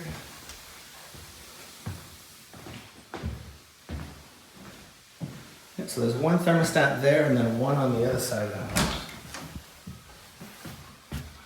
I haven't found an attic yet. Smoke's in the bedrooms, that's great. Oop, there's the attic. Right there, we'll go up there in a minute. Small little bedroom. Cover plate missing here. So I don't see any cracks. I do see poor painting, except for roller. I got aggressive with the roller right there. But yeah, I don't see any settlement cracks, which is great. You know, this house is 24 years old, so you would expect it to do the settling that it's done. It also was here during the Mother's Day flood. I don't see any cracks. Drywall's in pretty good shape overall. One more bathroom. Little stain right there. That looks like a little stain. We'll check that out in the attic. Another one right there. This one, you know, it's not a GFCI, but again, it probably resets in the other bathroom, given the age of the house. Yeah, looks pretty, little stain here. Here we go. This one looks like an ice dam stain. Ooh, water's hot. Yep, water's nice and hot, that's good. That looks like a typical ice dam stain right there. I don't see any other ones.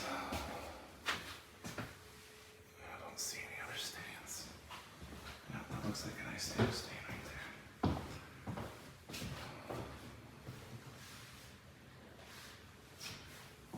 All right, let's talk about some more micro things in the basement, particularly where the water is coming from. If you have town water, you will have a water meter. Normally it's located in the basement. You should have 2 shutoffs at your water meter. There should be one below the meter and there should be one above the meter. You should have 2. It's not required in all towns to have 2. For example, Laconia. does not require a shutoff above the meter. I learned that the long way. But you should have two. Manchester and Concord, gotta have two. There's a code. Every X amount of years, it's different from town to town. I'm in Manchester, so it's every 5 years. Somebody will need to come into your house. That is the only person that ever needs to come into your house is the water meter department. They will send you a letter telling you that it's time to replace your water meter. And then you can call and schedule a day and time. If your shutoffs are damaged at that time, you will be responsible for the cost to repair those because they may not be able to replace the water meter at that time. And that's again why you need to have one below and above so that they can shut them both off, swap out that water meter and the meter horn very easily. So that's town water. When you're looking at the town water, make sure it's not leaking. Mine has leaked at my house. We had 4 inches of water. It's very important. So make sure it's not leaking. Make sure you have those 2 shutoffs. If you have a well, you will have a pressure tank and or a pump, if it's a dug well, in the basement. This is a pressure tank. This is what communicates with the pump inside of the well to draw water into your home. It is not a filter. I have heard that story before. Oh, the big blue thing, that's a filter. It is not a filter. It is a pressure tank. Water's at the bottom, air is on the top, draws water from the well into the house. The main shutoff will be near the pressure tank, okay? So again, you want to check for potential leaks when you're doing your micro in the basement at a showing or at an inspection. Check for leaks around the pressure tank. So that's that. The water will come into your house, and then the most likely, the first place it's going to go is to a water heater. If you want hot water in the house, you'll need a water heater. The most common will be your 40-gallon electric water heater. And that will look like this. You'll see electric wire or conduit going into the top to power the water heater. Again, take a picture. If you don't know what it is, take a picture of it. You can find out what it is. Take a picture of the serial code to find out how old it is. Your water heater will break. I can guarantee you that. Or it will leak. And it will need to be replaced. They say that most water heaters are going to last 10 to 15 years. It's not guaranteed. I had to replace my water heater in my condo. It was 3.5 years old. It was a natural gas one. I've seen some water heaters that are 30, 40, 50 years old and are still operating fine. So identifying the water heater is very common. I should go back to that. You got your electric water heaters, and you got natural gas water heaters. Your natural gas, you're going to see a black pipe or a copper pipe or a, CSST pipe coming into it. And you're going to see an exhaust leaving the house, either up through a chimney or out the side of the house. That will be a natural gas water heater. There are oil water heaters out there. And you will see at the bottom, you will see a burner like on a boiler. And you again will see an exhaust leaving the house through a chimney or through a side vent in the side of the house. And there's the new tankless water heaters, like Rinnai or a Navian or a Weissman. Those are great. Those are very efficient. They run off of gas, either natural gas or propane. And they direct vent out the side of the house, and they're very efficient. Expensive, but efficient. So those are your water heaters. You can also draw your hot water from a boiler system. A steam boiler or a traditional forced hot water system. And you would see that, you would see the coil on the side of the boiler, and should see a mixing valve. But if you don't find a water heater, you can assume that your hot water is coming off of the boiler. The boiler may have an indirect water heater tied into it, which is great. That's going to help your boiler run more efficiently. That will store hot water. It's called an indirect water heater. It doesn't actually heat the water. The boiler does that work for you. But It can come off of the boiler and then into the indirect water heater and then up into your fixtures throughout the house. Water temperature should be between 120 and 130. Little thermometer I use to check that at each house. You should have a mixing valve. That is the most common problem that I find with water heaters, is the lack of a mixing valve. The mixing valve is going to be independent of the temperature controls on the water heater. Temperature controls are different between electric and gas.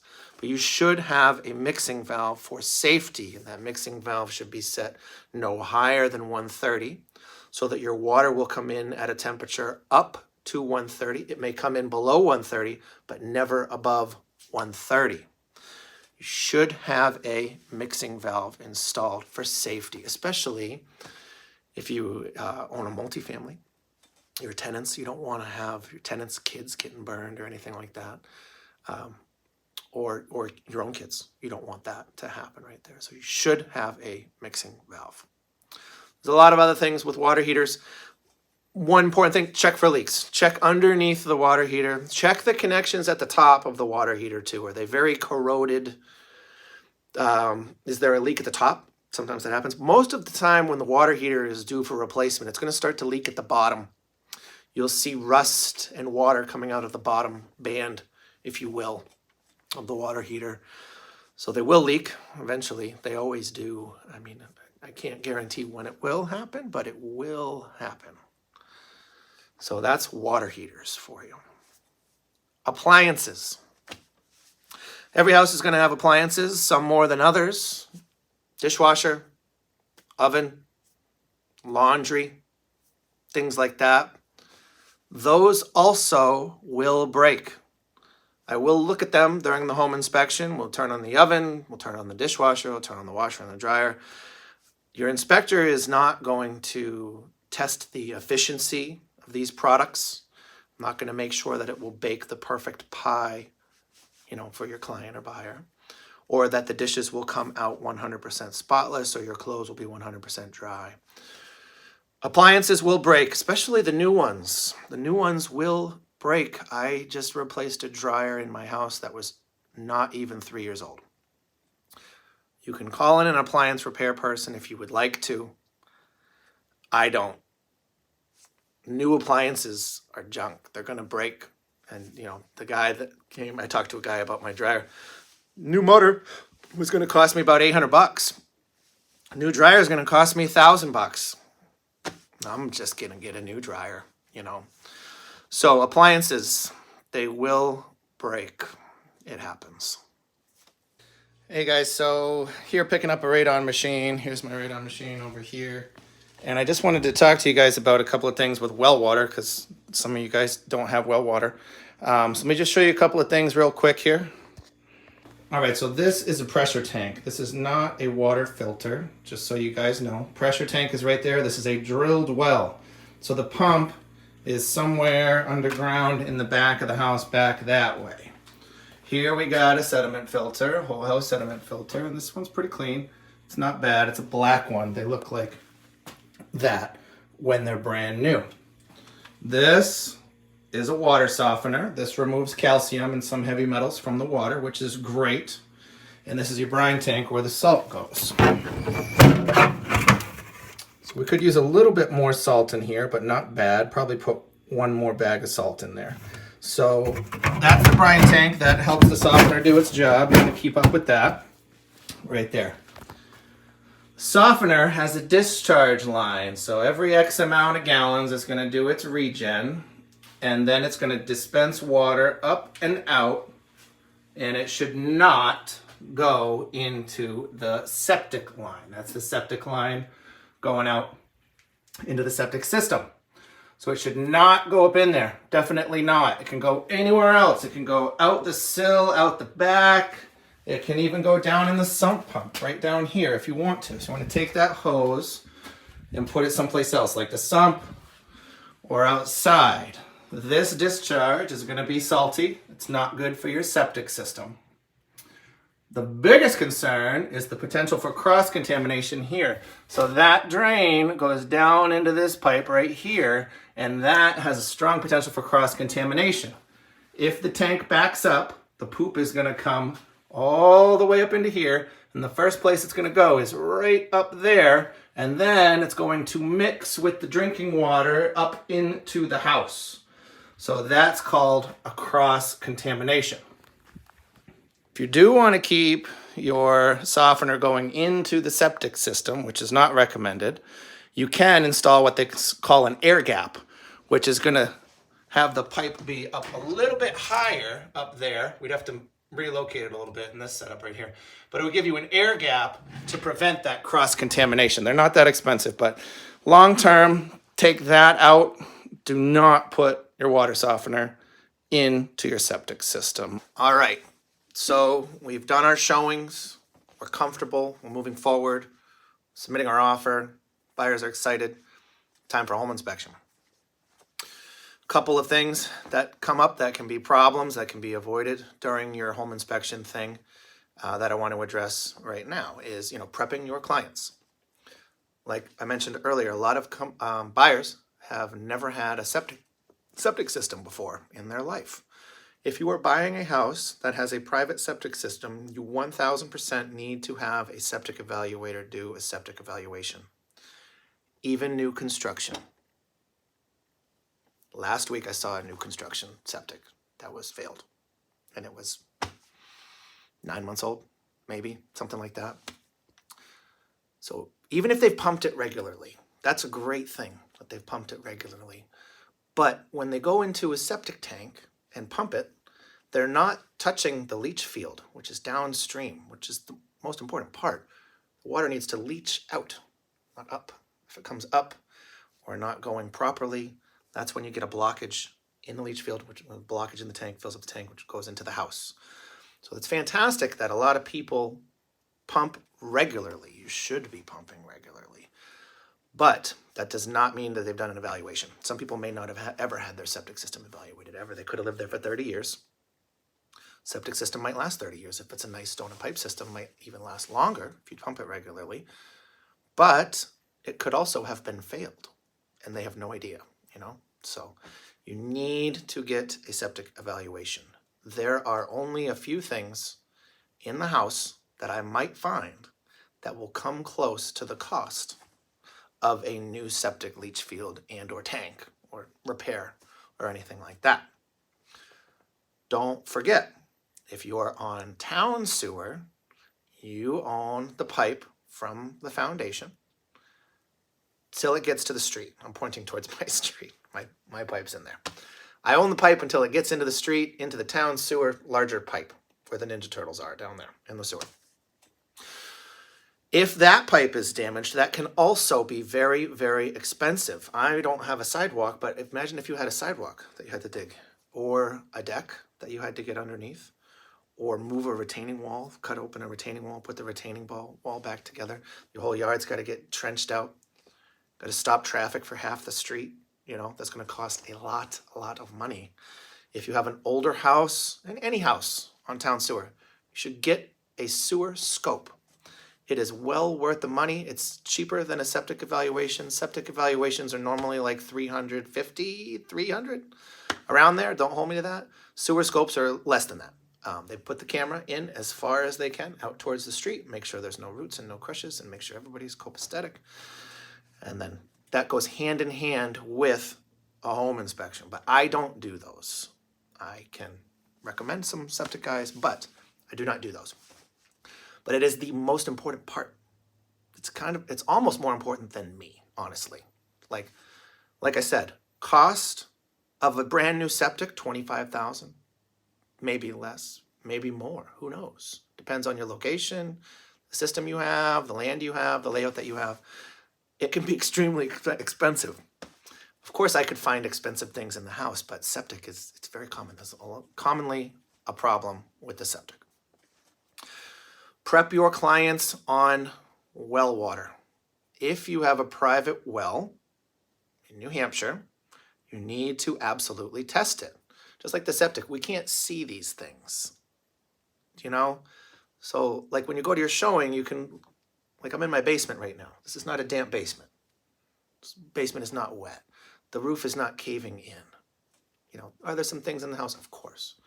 But you can see those kind of major things without, testing for it or anything like that. But the water and the septic you can't see. So the water quality in New Hampshire overall is awful. It's horrible. Goffstown, New Boston, Dunbarton, Ware, Bedford, Hooksett, Epping, every town. New Boston, I said New Boston. Every town can have poor water quality. Unless the seller can give you a recent test from a third party, make sure that your clients get a water test, full water test, radon, arsenic, bacteria, calcium, iron, all of it. The water quality is like this, almost the second most expensive thing in your house, besides maybe a large roof. If you have radon and arsenic and iron and calcium, and you need to shock the well for bacteria, that is very, very, very expensive. You can't drink that water.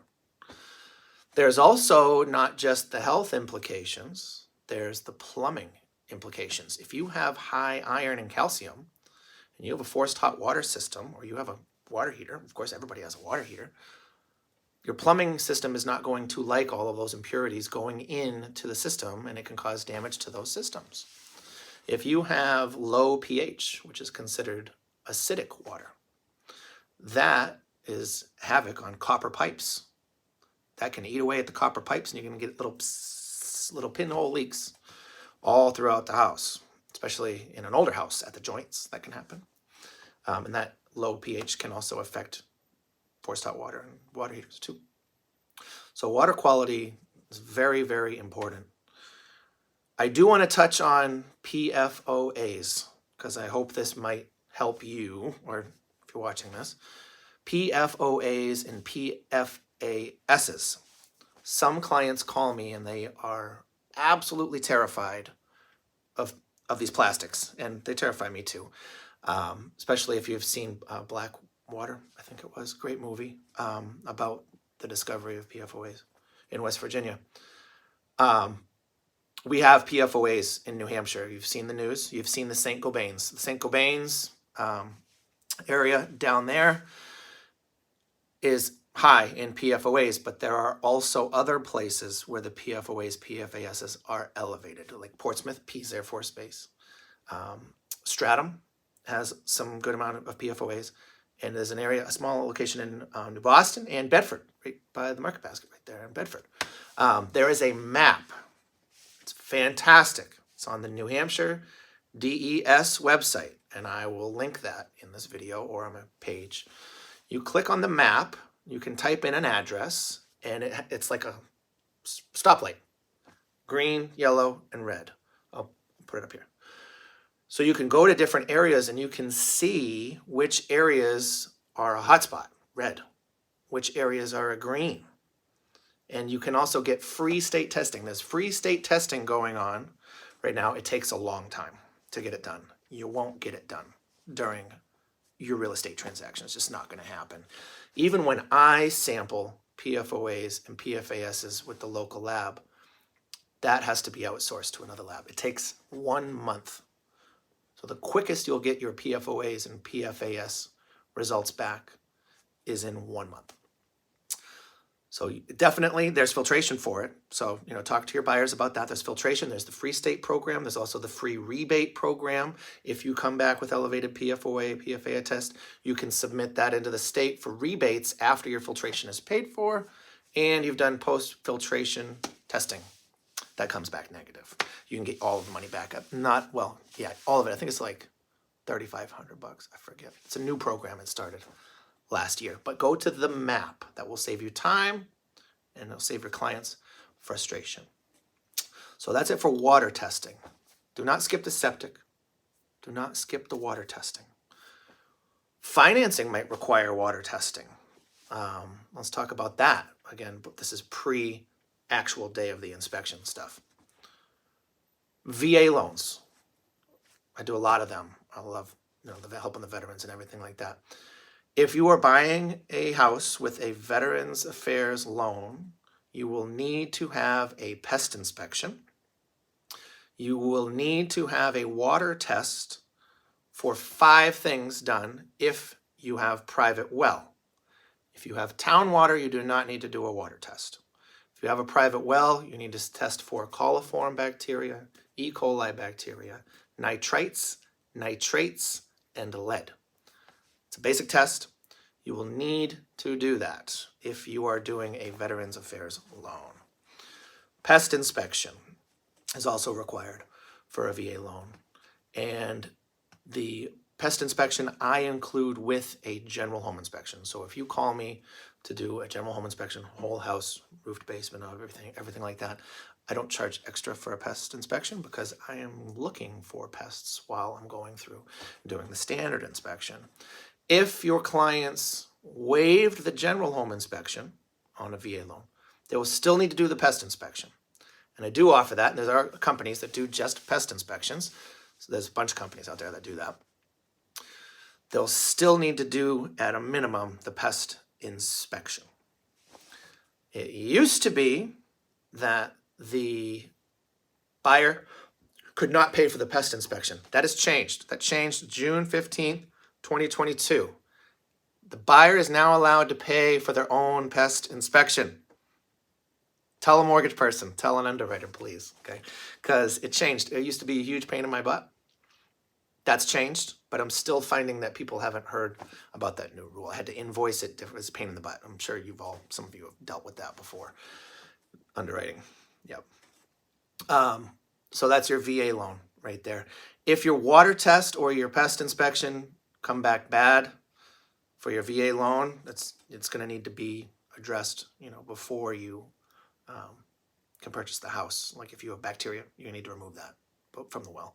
Or if you have carpenter ants, you will need to have them treated before that. So you need to prep your clients on that. So that's just water, septic, VA loans. What else is for before the inspection? Oh, who do we want to bring to the home inspection? Okay, obviously a septic evaluator. If you know that your roof is really bad, bring a roofer. You are welcome to bring whoever you would like. Obviously, home inspector, septic evaluator, those are your typical, people there during the home inspection. If you know that you are going to be getting a new electrical panel, you want to have an electrician come out and look at that, that's fine. But a lot of times it's better to kind of deal with that later. If you need a new roof right away, bring a roofer. You're welcome to bring anybody to the home inspection that you would like, within reason.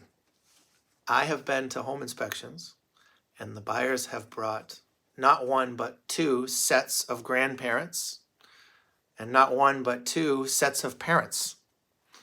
It's 8 parents and the buyers, all of them, all at the home inspection. It was not great. You want to bring your dad, bring your dad. We joke about it.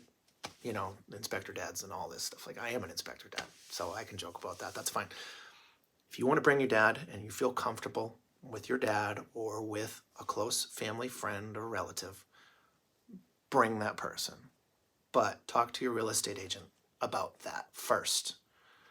You don't want to bring somebody that knows everything about everything and this house is falling down and all this and that, or they had a bad experience with termites or whatever. It can sour the inspection. It is good to have people in your corner. If you want to bring mom, you want to bring dad, absolutely go for it. But don't bring people that don't need to be there. Kids is another one too. I love kids. I have 2 kids. Would I bring them to a home inspection? Absolutely not. When we bought our house, there was live wires in several areas that they could have reached and pretty dead. They had touched it. They were pretty young at the time. But not only that, if you bring the kids to the inspection, who's watching them? I get it. You got a newborn, you got to bring the baby, that's fine. But if you got kids running around, touching stuff, touching other people's stuff, distracting everybody, that's not ideal. You want to be focused on the inspection. It's very, very important. Very important. Some people get excited, they want to bring the kids. I understand that. But there should be at least one person in the party purchasing the home that is able to focus. If you can't be there, you can't be there. I get that. I get a lot of out-of-town clients. And with technology these days, we can FaceTime, which is great. I do a lot of those, especially recently, relocations. FaceTime, pictures in the report. Your agent, your clients, the agent will be there, so I can show them everything. Then we can conference call. We can do conference Zoom or FaceTime or whatever. So it does happen, when people aren't there. But if you can be there, you should definitely be there at the inspection. What to bring? Comfortable shoes. This time of year, boots. We got a lot of snow. Bring a notebook if you would like to. You don't need to remember everything during your inspection. That's what your report's for. That's what we're for, the inspector. Bring a tape measure if you would like to measure anything. Bring your camera. If you want to bring your phone. Take pictures of any of the rooms for layout. Tape measure appliances. If you need to get a new fridge after you get the house, measure the fridge, laundry, washer, dryer, stuff like that, Tape measure is great to bring. And then just tell your clients to bring all their questions, and they're going to get a lot of answers. And then we're going to get into the home inspection. All right, so we're in the basement, and this is our town water setup right here. So you want to check for leaks, of course. Main disconnect number 1. Main disconnect number 2, and this looks like a brand new meter right here, so this looks great. This house has oil heat, so we're going to take a quick look at the tank. This is your gauge up here, so this is a nice full tank, 3/4 full. You always want to check over here at the base and the filter to check for any leaking oil, and this one's got a good amount of rust on it right here, so we talked about oil supply companies sometimes won't fill these if they have a lot of rust on them. So this one's good on the bottom is good, but we do have some rust on the bottom and the back right there, and on the sides, the front and the back of the oil tank. So that's something that you'll want to keep an eye on and talk to your oil supply company about. That's a decent amount of rust right there. You can trace your oil line to find where it's going. And here's our furnace. And this is an oil water heater. You don't see a lot of these, but you can always tell what kind of water heater you have by looking at the top. If there's an exhaust, you have gas, propane, or oil. If there's no exhaust, then it's electric. You'll just have an electric wire coming into the top. So this is oil. This should be serviced up once a year. This is a Vaughn Thermoflow, made in Massachusetts. This is a good brand. I see a lot of these brands, and they tend to last a long time. Up here, you want to check your connections. Our pipe connections here look pretty good. And the mixing valve is up here, which is great, but this one's got some pitting on it.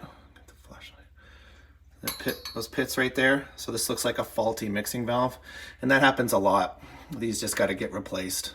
Swap that thing right out. A nice little pipe corrosion right there. That was a bad joint when they sweated that together, so that should be repaired.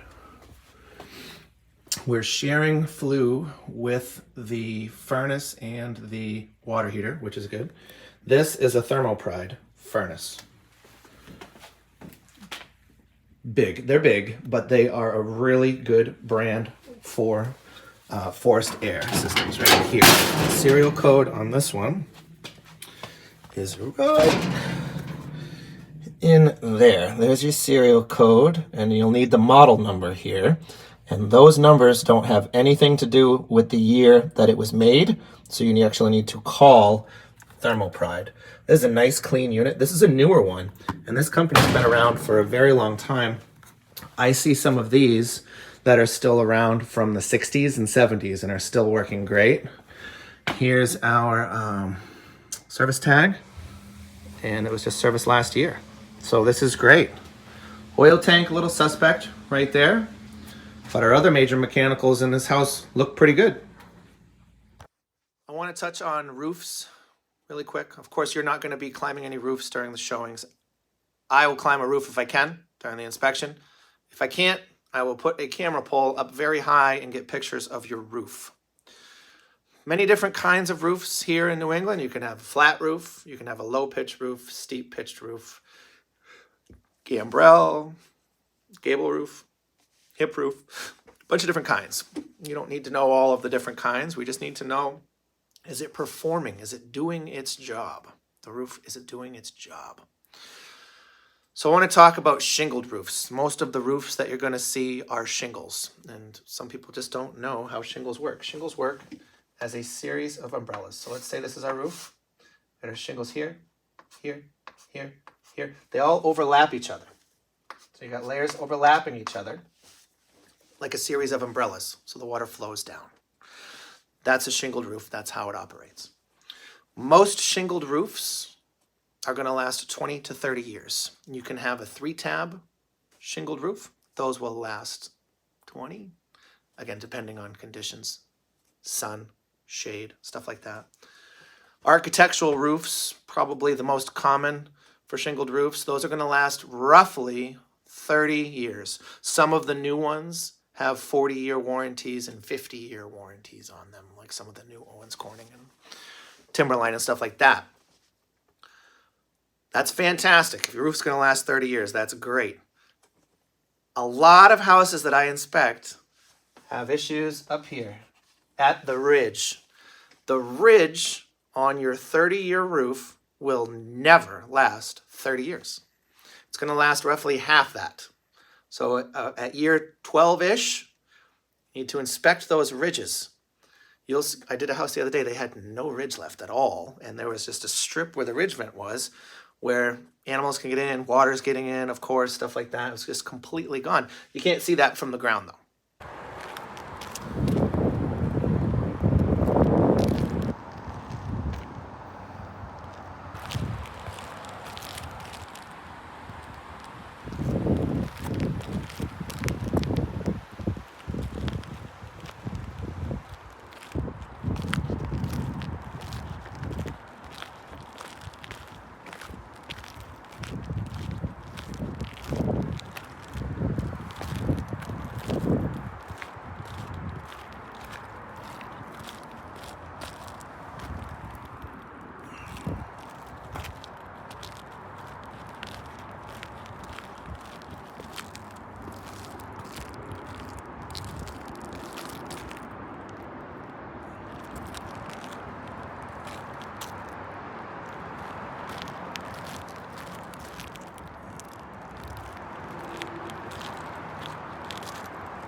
But you can sometimes, like that goes back to your macro.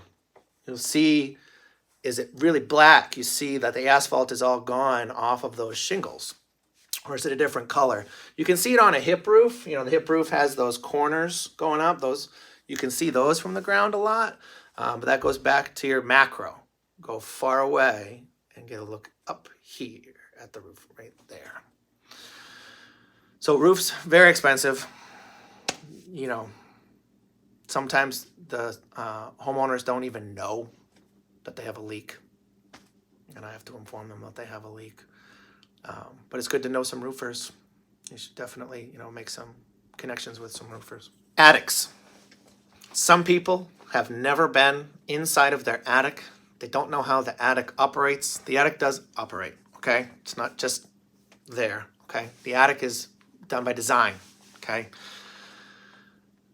I just had a house the other day, and the client wanted the roof decking, this underneath here. So here's our attic, right here. Insulation's all down here. She wanted insulation up here. Up here. I said, no, we don't do that. Unless you're going to finish the space, no, you don't do that, especially not with this house. She just did not understand. And the attic was gorgeous, beautiful. Your attic needs to have ventilation and insulation, and of course the proper framing, and no moisture. So what do we say when we say insulation and ventilation, okay? So let me erase this. All right, so here's our attic up here, okay? Our house. It's gonna be all insulation right there between the house. The attic is supposed to mimic the outside. We need ventilation. That's why the temperature is going to be cold this time of year up in the attic and then warm in the summertime. That's by design. We want to keep the house nice and climate controlled. Attic, we need airflow. Today's new construction, you normally see soffit vents. That's air coming up here. This is called a soffit, right there. Soffit vent is going to allow air to come into the attic. And then you have a ridge vent up here. And that's a small cut in the roof that's covered by shingles. Like we talked about that earlier with the shingles. So air is going to flow into the attic and then up and out. And that's very important in New Hampshire because I find a lot of mold in the attic. M word, I said it, mold, okay? It's very common. It's in about 40% of attics, if I had to guess, from all the inspections that I've done. The best combination is going to be soffit and the ridge vent. Any heat that gets lost through the insulation is going to rise up the ridge vent. It's not going to mix with the cold air inside of the attic. If we have heat loss into the attic, it's going to mix with the cold air in there. Hot and cold creates condensation. Like think of a soda can, a cold soda can. It sweats, okay? Hot and cold. Same thing in the attic. If you get condensation inside of the attic, it's going to stick to the roof decking up here. And that hot and cold is going to create condensation, which is conducive for mold growth. If you were venting a bathroom up into the attic, which is extremely common, that is worst case. That is shower air concentrated into the attic. It is damp, it's hot, it's steamy, and it's going straight into the attic, especially in the wintertime. It's very cold. That's a recipe for disaster. That's a recipe for mold.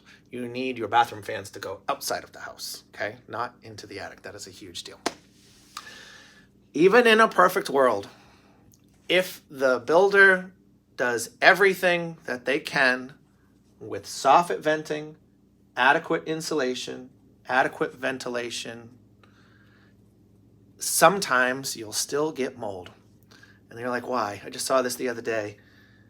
North and south facing house, it's just one area where the wind did not go up into the attic.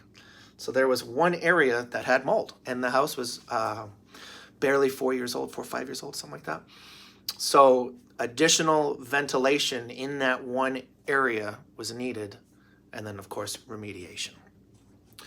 So if you can get into the attic during the showing, like if it's a pull down stair, do it.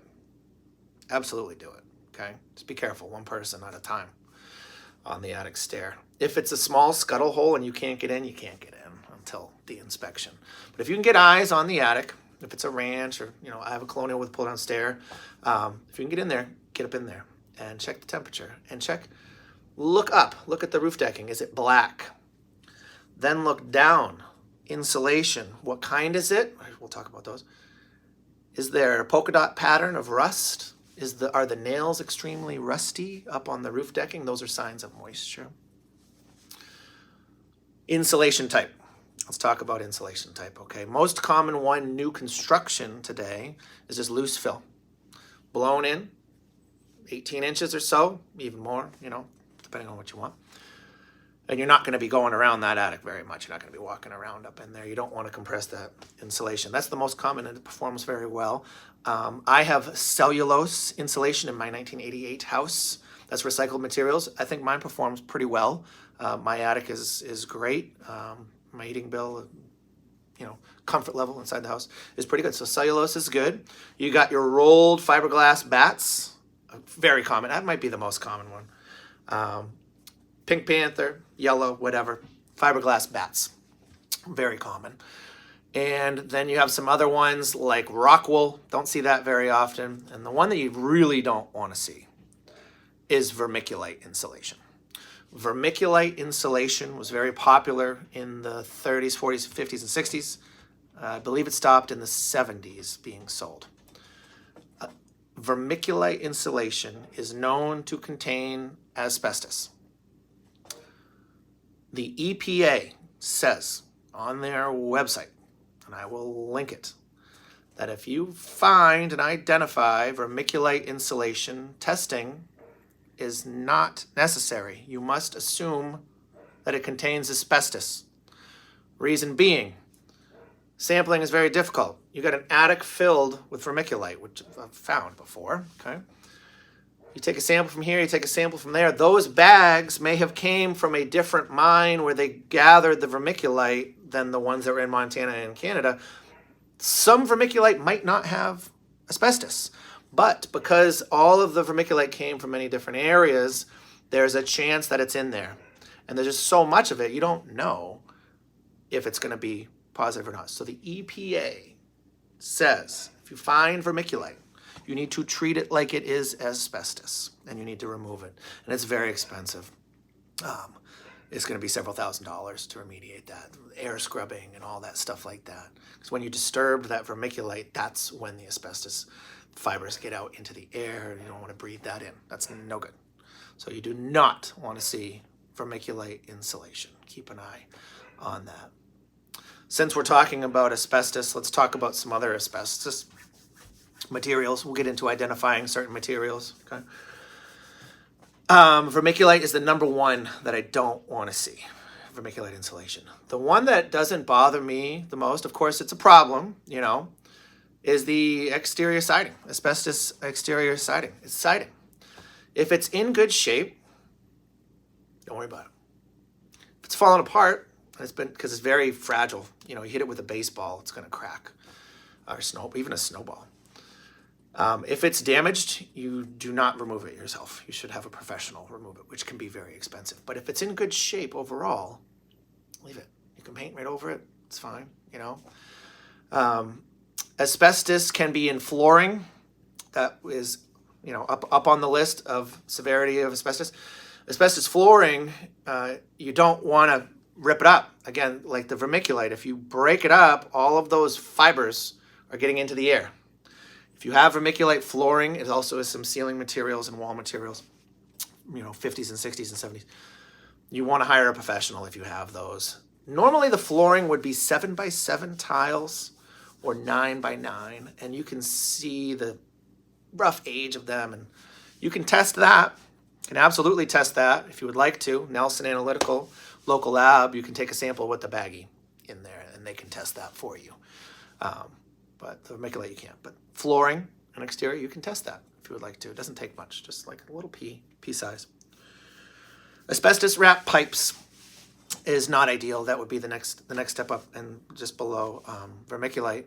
Asbestos wrapped pipes you'll see a lot in older houses, particularly multifamilies in my area, Manchester. And you don't want it in the house. And a lot of people say, oh, you can encapsulate it. No, I'd rather get rid of it, especially if you have tenants or kids. You don't want that asbestos wrapped pipe in the basement. You want to get it out of the living space. Same with the vermiculite. So that's asbestos right there. I'll put a bunch of pictures in so you guys can see. And again, what's your most important tool when you're at a showing? Camera. Take a picture. If this is suspect, if you think it might be asbestos, take a picture. Wouldn't hurt. Can't take a sample during a showing, but you can certainly take a picture.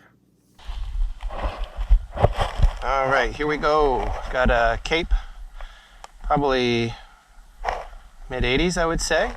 We're gonna do a macro around this way, take a wide walk around, and then we'll go the opposite way a little closer. Little window trim right there.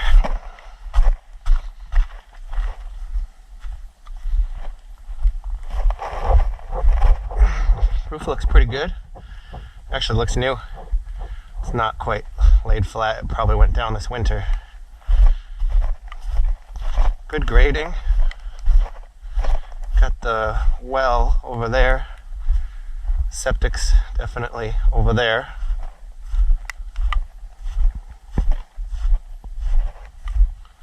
Chimney looks pretty good from here. Cap is nice.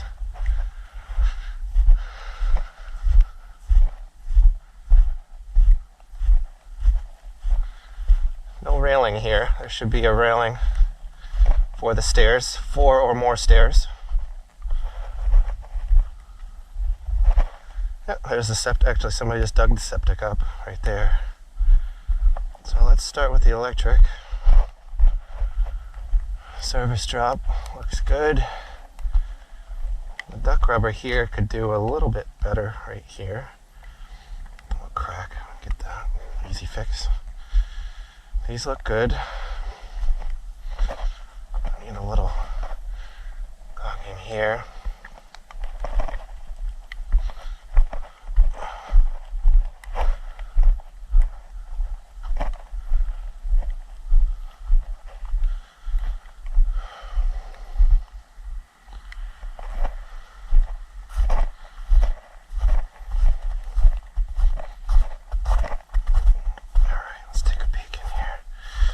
That's screwed shut.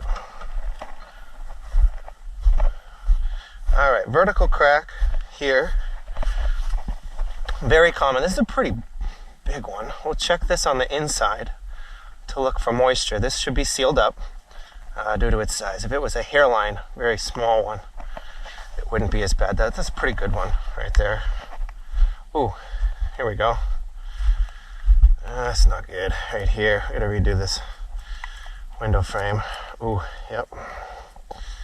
It's falling apart.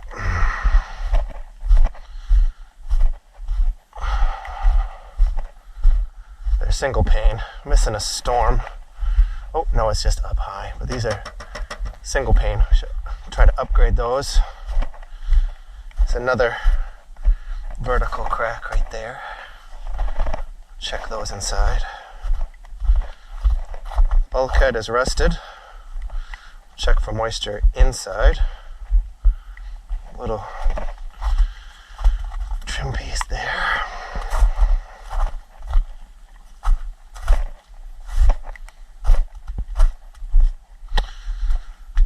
Probably not GFCI. All right, let's go to the basement.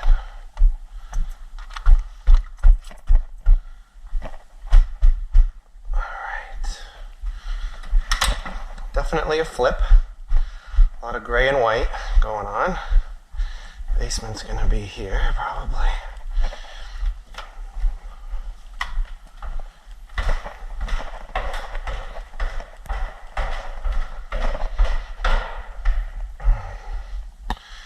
Love to see insulation here on the sills. That would help a lot.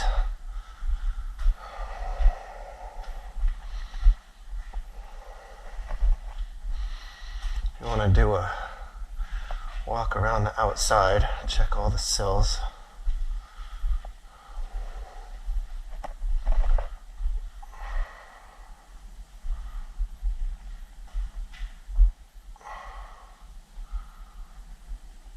A little bit of moisture there, maybe.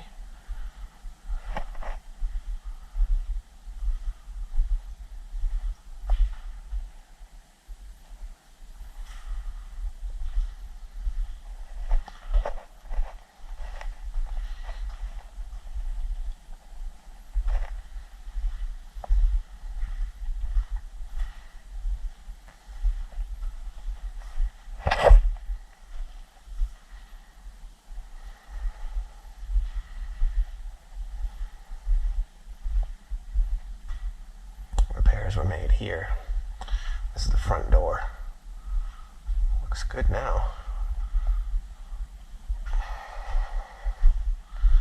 All right, so we'll open these up in a second, but a GE 200 amp right there.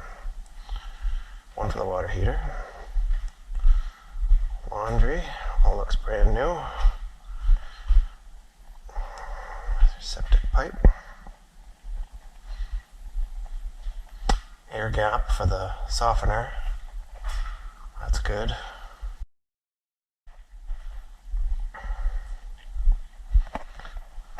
Water heater. 2021. See that. A.O. Smith. Mixing valve. Missing the TPR extension pipe right there. So that should have a pipe extending down.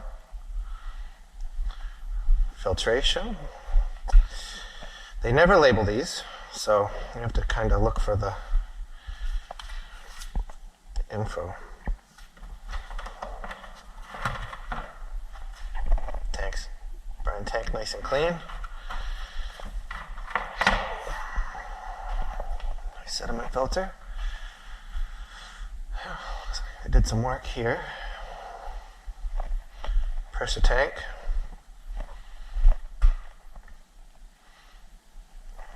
I definitely want to do a water test here. This looks like iron. Maybe iron in the water, but this is all new. Or is it just dirty? I don't know.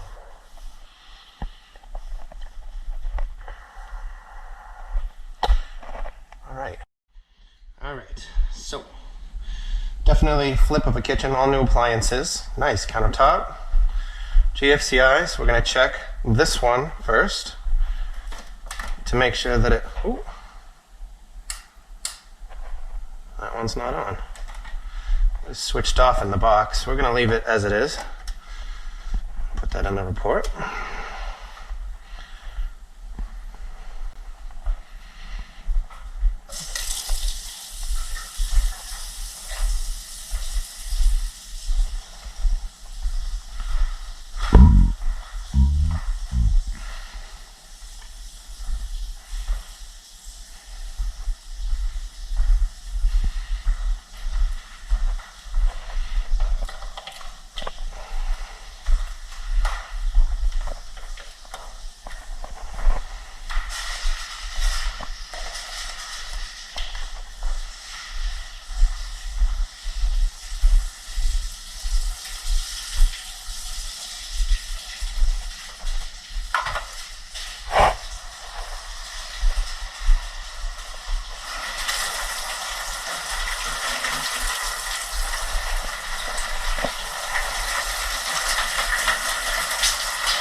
Smoke alarm somewhere.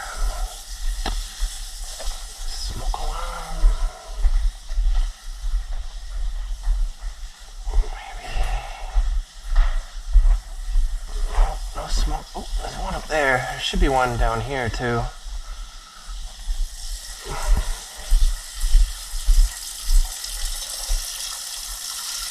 There we go. That's good.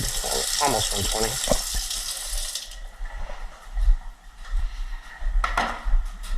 Up here.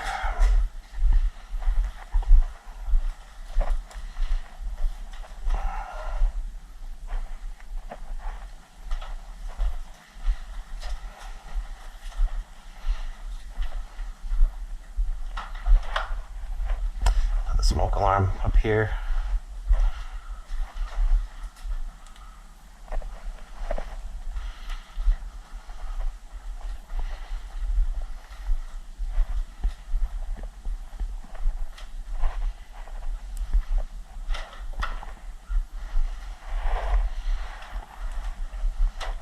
No attic here. Interesting. Let's talk about electric. Every house has electric. Start from the street. It either comes overhead from the telephone pole into the house. Oh, sorry, going towards the house this way. Or it might go underground, going into the house.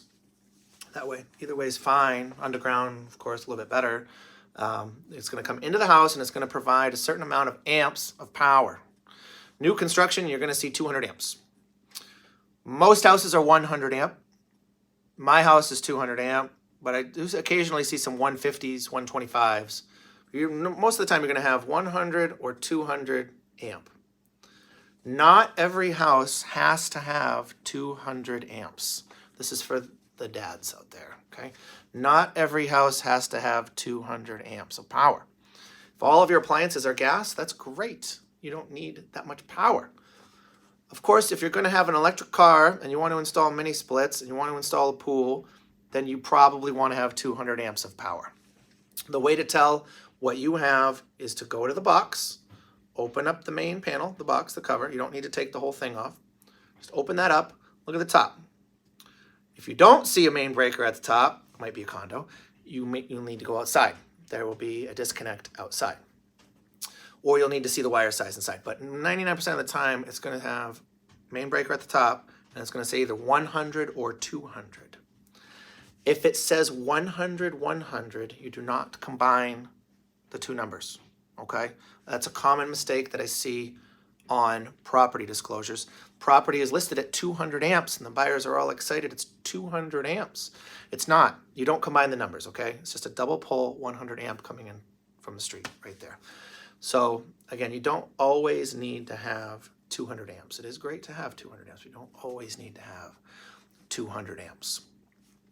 Electric service connection is a common area that comes and feeds into it. You want to check that meter, make sure that no water's getting in there, make sure there's no damaged conduit, make sure that it's not falling off the house, stuff like that. You know, you can see most of that during the showing. Your inspector is going to open up the cover, make sure it's not raining inside the panel, make sure it's not a rat's nest or a mouse nest, make sure there's no scorch connections, stuff like that. Electric in the rest of the house. Some older houses, you know, you're going to disappoint some buyers when you go into a room and you tell them there's only one outlet and there's no ceiling lights. It is what it is. You know, that's just something that you'll need to look for during the showing. Houses built in the 50s didn't have outlets every 6 feet like we have today, you know. They didn't have recessed can lights. They had lamps. They switched the lamp. That might be a switched outlet in one of the rooms right there. So those are things that you can do with the showing so that they're not getting bad news and being disappointed at the inspection. I did a house the other day, 1950. There was not a single outlet on the kitchen countertop. Not one. You can't use a toaster in the kitchen. You need to move it elsewhere unless you're going to put in, you know, outlets on the kitchen countertop. They were not happy about that because they got to get, you know, electrician out there to do that for them. Power in the bathroom. Some older houses, you won't find an outlet in the bathroom, or you'll find it on the top of the vanity with the lamp. There might be a little 2-prong ungrounded outlet up in there. That will need to be replaced, so check for those. Check for loose wiring. Check for knob and tube. We talked about the testing for knob and tube. Check it. You know, if it's cut, it's fine. You see the tubes, you see the knobs, there's no wires into it, that's fine. There's always going to be two wires for knob and tube. One's a neutral, one's a hot. So you want to test both. It might be hard to tell which one's which. Check both with that non-contact voltage tester right there. Outlets.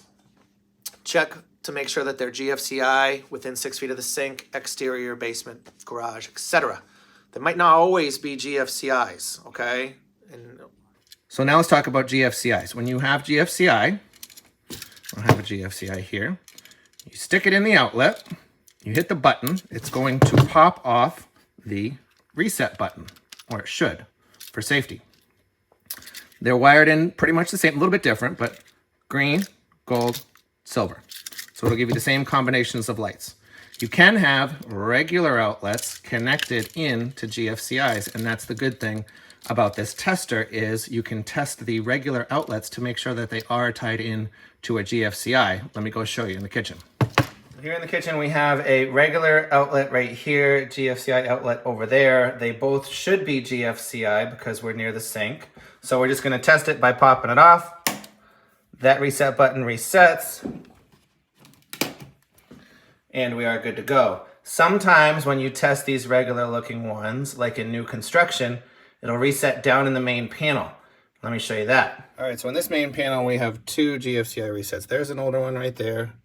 There's a newer one right there. So that's what it looks like when it's tripped. We'll turn it back on. Now it's back on. This one's a little bit different. Oh, that's my pool. Turn it on first. off, and back on. So just make sure that you're careful when you are hitting off these reset buttons. You want it to be quiet because you might not know where the reset is. Sometimes you can hear it if it's in the same room. It's scary when you hit one of these off and you don't hear anything, but the lights go out. And then you'll be looking around for GFCI reset forever, sometimes. Because they can be in different rooms. They could be outside. They could be in the basement, in the panel. They could be anywhere. So new construction, you might not see any GFCIs throughout the house. You won't see any reset buttons throughout the house. They're all down in the basement at the main panel. That's how they're doing new construction these days, which is confusing to some people, but totally acceptable and safe. So you just reset everything downstairs, if you pop a GFCI. 2-pronged outlets. In early electric, they did not have the grounding plug. They only had the two, the hot and the neutral. No ground. Everything was ungrounded. So you go into some older houses and you might see a lot of outlets that only have 2 prongs. And some buyers will freak out about that. The way to upgrade that to today's acceptable code is with GFCI protection. GFCI, as we've talked about, it's not GFI, okay? It's a GFCI, Ground Fault Circuit Interrupter. You take your ungrounded outlets and you install a GFCI outlet on it that is now acceptable. There should be a sticker on the front that says ungrounded outlet. They never put the stickers on. But you can also install GFCI protection, like I mentioned, down in the basement. So if you have a room that's filled with ungrounded outlets and you can identify that breaker, it's one breaker, replace that breaker with a GFCI protected breaker, that whole room is all set, good to go. Acceptable for today's code. Not fully grounded, but again, acceptable for today's code. So electric is a common thing that you're going to find. I'm sure you've all heard double tap. If you're new, I'll talk about double taps. That's when 2 wires go into the same breaker. It's a very common issue. See it almost daily. Most breakers are designed for 1 wire, and they will say on the front of the breaker, on the face, without even taking the whole cover off, you can see it just by opening it up right there. It'll say 1 pole unit, which means 1 wire. 2 wires, no. You need to follow the manufacturer's specs on that. The reason being is when you have a 1 pole breaker, you're going to put your wire in, you're going to tighten it down, it's very tight. It's not coming out. Put 2 wires in there, there's a little bit of wiggle room right there. They're fighting for space. One of them may come out, loose connection, causes arcing, causes a fire. So it's an easy fix, but a necessary fix for the double tap. There are some brands of breaker, such as Square D, which allow for 2 wires in, and it will have a little picture on the front that has 2 wires going in. Perfect. If you see that with the Square D, it's not a double tap. It's acceptable, but only certain brands are acceptable. All right, today we have a 1820 built home. Got a lot of older homes in New Hampshire, so this will be a good one. I've already been here. We're gonna do a quick walkthrough for you guys. Chimney looks pretty good from the ground. There's another one over there. Siding is wood. Detached garage, 2-car. And here's the power coming from the house to the garage. And we only got 2 wires. These are old cloth wires, and you can see it's damaged right there, and right there, and right there. So it's ungrounded because it's 2 wires going into the house, into the garage, right there. So that should be replaced with a new grounded wire that's rated for outside. So siding looks pretty good, and a nice big platform. Looks pretty good. Roof looks newer, architectural shingles. There's our other chimney. That one looks pretty good. Roof looks good from the ground. This section here, right there, that's rubber right there, and shingles there. Foundation looks good, old brick foundation.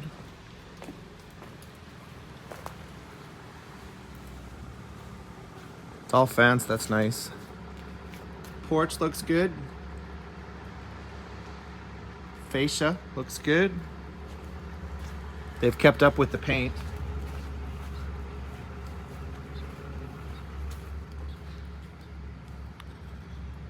Electric drop looks good. So I've already been here, but that drain right there is for a sump pump. Not an ideal location for that because it lands right next to the foundation. So this should be extended out further away from the home. I'll show you the sump pump inside. Hose right there, anti-freeze hose. Windows are newer. Nice double pane windows, even the basement windows. So overall, outside looks pretty good. Let me show you a couple of things up close. We've talked about this before, but you always want to check this, make sure that it's sealed up nice and tight. These ones down here, this one definitely needs work right there because it's got a bowl that can catch water and then go into the main panel. This one's doing okay, but needs a little bit of work. This one definitely needs to be sealed up. I'm going to show you the oil fill on the other side too.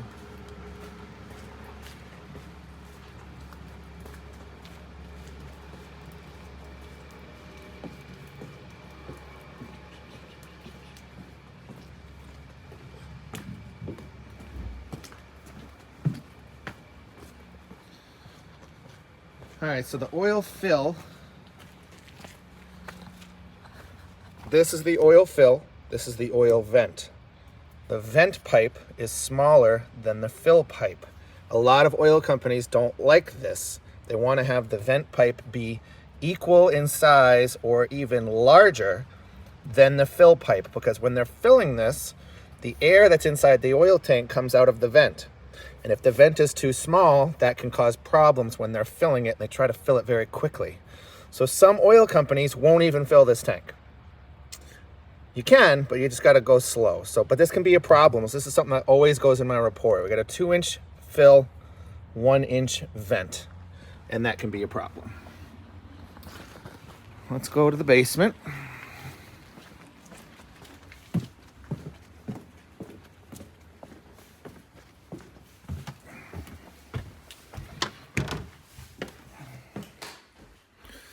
Nice remodel first unit. Oh, this is a 2-family, by the way. So this is a single unit down here and then one upstairs.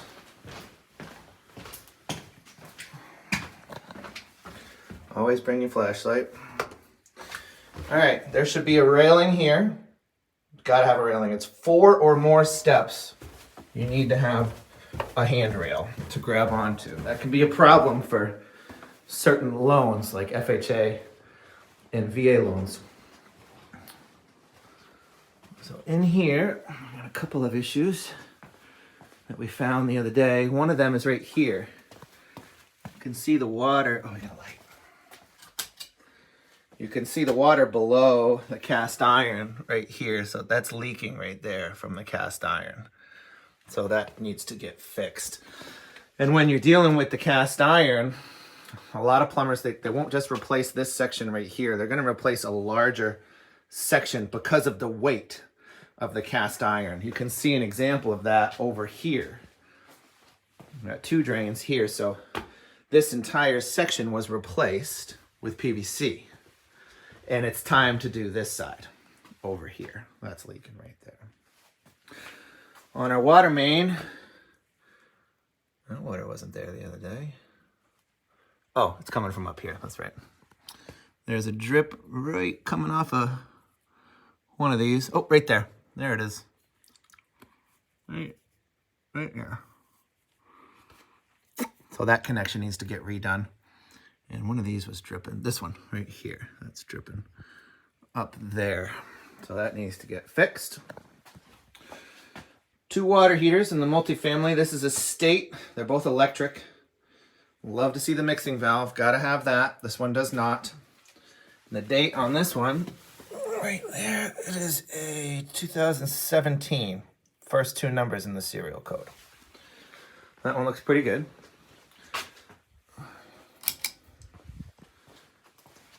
Boiler. We haven't done one of these before. This is a steam boiler. There's no light. Oh, there is light. So this is a steam boiler.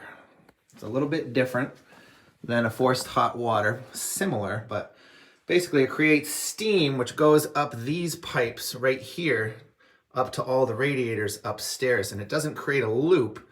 It goes up like a tree, like a trunk of a tree, and then branches off upstairs. And this 2-floor unit, there's only one thermostat on the first floor. So the second floor unit has no control over the heat, which can be a problem, which we talked to the clients about. The peeping glass here, you're always going to see water in it, but you don't want it to be rusty like this. It should be much clearer. So this unit needs to get serviced up. The tag on the side says 2009. I hope they've done it since 2009. But when you see rust right there in the peeping glass, definitely time to get it serviced up. Oh, you got a leak right there. Yep. Got a leak right there. That definitely needs to get fixed. Right there. So definitely need somebody to come out and take a look at the boiler. Ooh, here's another leak. Right here. Yep. Right there. A couple of leaks on the boiler right there. So this thing needs work. How old is it? It's where it's got 3 tags on it, but the serial codes are the same. And when you have a peerless, it's the last 2 numbers in the serial code. So this is in 1998 right there. So 98 boiler, 24, 25 years old on this unit right here. So water heater number 2 is a Richmond. Again, no mixing valve. 2007 on that one right there. So this is getting older for the water heater. I took the temperatures on both and they came out good. So that is what it is. That sump pump we were talking about is not plugged in, and it should always be plugged in. There is just a tiny amount of water in there, so it's not a huge concern, but they put it in for a reason. You don't just put in a sump pump if you don't need to. So it should always be plugged in, and there's that drain that goes right outside. That should be extended further away from the building. Actually, these look like old oil lines that they recycled. But now we're draining out the sump pump through there. So it should be plugged in, and it should extend further away from the home. Electrical panels are in here.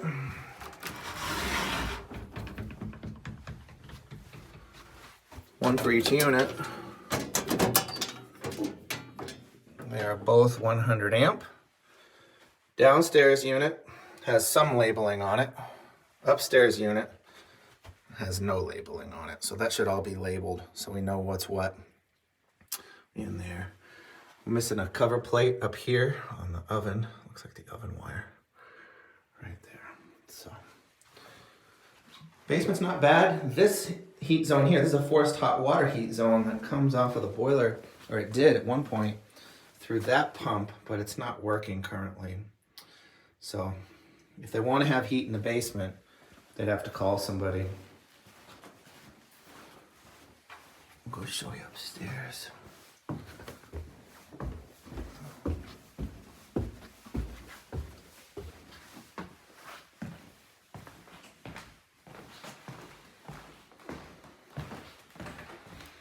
So this is the thermostat. This does the first floor unit and the upstairs unit. So the second floor unit, the only way that they can control the heat is by opening and shutting the valves on the radiators. But if the first floor unit doesn't like it very warm, the heat on the second floor might not turn on very much. So that's a bit of a problem. A couple of options for the people on the second floor. They could install an alternative heat source, like electric baseboard, if they wanted to, or mini split heat pumps. They could do that also. You got a room in the electrical panels to do that. So second floor unit, colder, obviously, because this thermostat isn't doing anything. It's not communicating to the boiler anymore. It is 52 up here. So we're missing some cover plates on the outlets right here. Again, that can be a problem for financing. And smoke alarms. Should have one. We got a smoke and carbon right here. This is the only bedroom up here. This one, oh, there it is. Well, they do have one. Perfect. There it is right there. A little close to the wall, but at least it's there. So overall, I mean, not bad for two family. Bathroom. GFCIs are all good. We did have some ungrounded outlets in here. I'm gonna do a section on that by itself a little bit later. So let's go get that radon machine. Let's talk about pests. We talked about the pest paper for VA loans. So we'll tackle those pests first. Wood destroying organisms, wood destroying insects. That is what the pest paper is for. So you got your carpenter ants, your termites, and your carpenter bees. A lot of people don't know about carpenter bees. Carpenter ants are the most common wood destroying organism that I find in New Hampshire. Carpenter ants look like this. You want to check for them in the shaded areas and wet areas specifically of the home. They like the shady areas, they like the wet areas, and they will invade the home that way, just like they have in this house. Termites. I don't see many termites the further north you go in New Hampshire, but I do find them in the southern border with Massachusetts fairly often. Salem, Pelham, Seabrook, Nashua, things like that down there. Termites are going to create shelter tubes, and that's mud and waste from the termites, and the shelter tubes are clear signs that you have a termite problem. Is it a current problem or is it a past problem? For me, it doesn't matter. If I find shelter tubes, that's going in my report. It's got to go on the pest paper. That we found shelter tubes, and you're going to advise your clients that they need to bring in a pest remediation company, pest removal company, to make sure that they are gone and not coming back, treating, for carpenter ants and termites in the future. We can't see through the walls though, and that's where the termites and the carpenter ants are going to do a lot of their damage. So check the foundation, the sills inside of the basement, check the sills up high for signs of termites and carpenter ants. Check the foundation walls. Sometimes in an older house, you might see shelter tubes coming out like a stone foundation up, into the sills, into the wood. So you want to, that's your micro in the basement. Carpenter bees will be on a VA pest paper if we find them.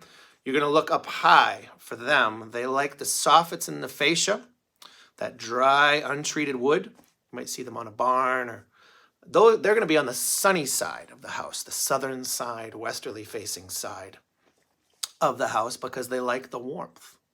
They do eat wood, so that is a wood destroying organism. They will burrow the wood. Sometimes you will see carpenter bees and then woodpeckers. Woodpeckers like to eat the carpenter bees.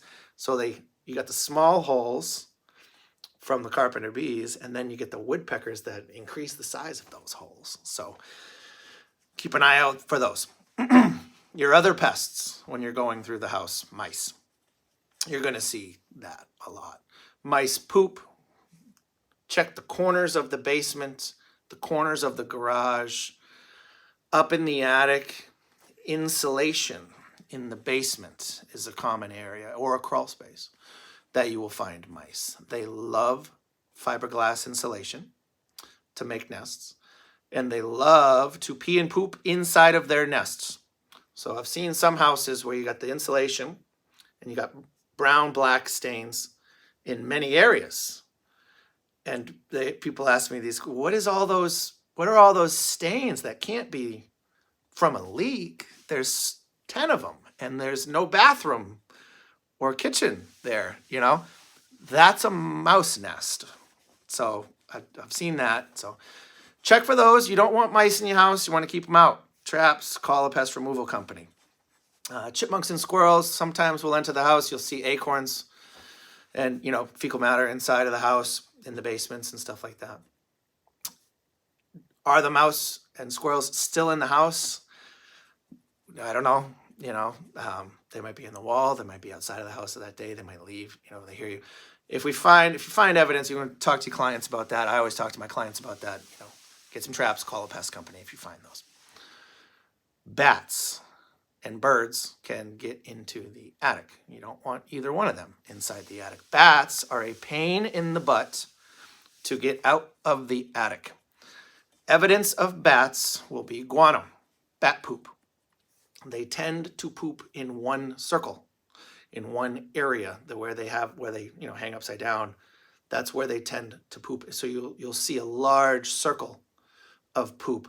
So it's very important, again, to get into that attic. Bats are very tricky to remove. You need to hire a professional. You're not supposed to kill them or poison them or anything like that. You want to hire a professional to get rid of bats, and that can be kind of expensive. So you want to look out for bats in the attic, mostly. All right, so today I want to show you guys a radon air mitigation system. This is one right here. So what the radon air mitigation system does, there's your power with your switch, here's your fan, and there's your pipe going up above the roof line. So this pipe here is going to go into the basement, down underneath the slab of the foundation, create a vacuum that's going to suck up, the fan is going to suck up all the radon underneath the foundation in the basement and spit it up above the roof line so it's gone in the wind. These are about $1,500 or so. They work fantastic. And I've heard it all with the radon. We're in New Hampshire. We have radon. You can have it on a slab, traditional poured concrete foundation, stone foundation, anything like that. People say, oh, we're on sand. We don't need to test the radon. You do. You do. We're on a slab. We don't have radon. You do. I've had positive tests on slabs. The only properties that I wouldn't recommend doing a radon air test would be condos, second floor and above, not really needed, and ventilated crawl spaces. So if you have a ventilated crawl space, the air is going to be flowing in and out, so that radon air is probably going to leave the property, like a mobile home. I wouldn't recommend doing a radon air test on a mobile home because the air is not coming up in the house, it's moving around and out. So let me go show you what it looks like inside. A couple more things that I'm going to show you inside. All right, so here's our radon air mitigation system inside. This is great. It's labeled. And there's going to be a data sticker on it right here. Who put it in, when they put it in, initial suction. This is called a manometer. And this is not a level of what the radon is in the air. That's a common misconception that I come across. Your radon level is not 1.1. That's your suction level. So it should always look like a J. Just like this, that means that we're getting good suction. If it looks like that, that means that you don't have good suction and you have an issue with your fan outside. So it should always look like a J. Stick this back in. And it's going to go back to looking like a J. So that's perfect. So how do we measure the radon in the air? The most common one is the charcoal canisters. These are acceptable. These are fine. They're not my favorite, but this is the most common way to test for radon. They're not my favorite for a couple of reasons. First, they take longer because you got to bring it to the lab to process. Second, these can be cheated. So if you set your test up and you open up your canisters, I'm not going to open them now, but you open the canisters, the homeowner might open a window or even take these and place them outside. You need to have them in the basement, windows shut, to get a good test. I use these. This is a Corinthian Pro. There's a bunch of different electronic kinds out there. This is just one of them. This reads the radon, temperature, barometric pressure, and humidity for 48 hours or 1,000 hours, whatever I want. So if they open up the windows, this is going to tell me that the temperature changed, the pressure changed, and the humidity changed. And of course, your radon is going to change when those factors change. Also, these are fast. I can get the results right away. So you can use the canisters if you'd like to. That's totally fine, as long as you know that the house is being shut and everything's good to go. But the electronic is the way to go. When we're talking about closed houses, right? The house isn't going to be closed. If it's lived in, it's not going to be completely closed up, and that's fine. You just don't want the windows to be open for the whole time. In and out of the basement or wherever the radon machine is totally fine. You can come in the basement, do your thing. But the canisters, again, aren't going to know if people are opening and shutting the doors. But that's a little bit about radon. You need to advise your clients that things will break. And there's nothing anybody can do about it. You can do all of your due diligence during the showings and the inspections. Things will break. It happens. Also advise your clients on, costs of fuel and oil, specifically electric, and planning on repairs for all of your appliances. I had clients recently run out of oil, and that was not good for them. You need to make sure, that you're getting your regular oil fill and that you're not running out of oil, getting frozen pipes. Make sure you're paying the gas bill and the electric bill. They will shut the lights off. Check at the showings also, very important, especially this time of year. If you're buying a house that's natural gas, make sure that the gas is on. Make sure that the heating appliances that run off gas are actually working. Some houses that are on the market, somebody may have passed away, bank owned, something like that. The gas may have been shut off. The electricity may have been shut off. Make sure the lights are on. Check the oil level inside of the tank. Check the propane tank also. There's going to be a gauge on any tank, oil or propane, that you have that will show you how much fuel is inside of the tank if it's working properly. Sometimes they break and you don't know, and there's nothing anybody can do about that. Make sure that you have enough fuel. If you're buying a house now, it's January right now when I'm filming this, and your oil gauge is very, very low, you're going to need to communicate with the seller or property owner or whoever you're dealing with to make sure that we're not going to run out of oil before we get the keys, because that can be a large problem. We want to have a little bit of oil in the tank. If your gauge is very, very low when you move in, you got a lot of stuff going on like that, you don't want to have to worry about that. You want to make sure you got a half tank or something like that. So that's another thing that you'll want to check to advise your clients on about oil level, propane level inside the house that they're buying. All right, so when you are checking the level of oil inside of the tank, you're going to locate the gauge. This is mine. I just got fuel the other day, so it's pretty full. But if you're down at the bottom and you think that you're going to run out of oil, you can put diesel gasoline into the tank. Number 2 heating fuel and diesel gasoline are very similar products. Number 2 heating fuel has a red dye in it, so you can identify leaks better. Diesel does not have the red dye. Do not fill it inside here. Do not be opening those up. You fill it outside, pop the cap, and fill it up.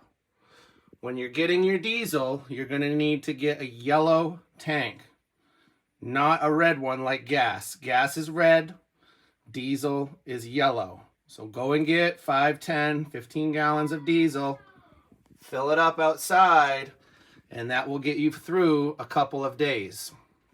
When you're looking for leaks at the oil tank, obviously you want to check down below. Most of the leaks are going to happen right there at the filter. So you always check right there.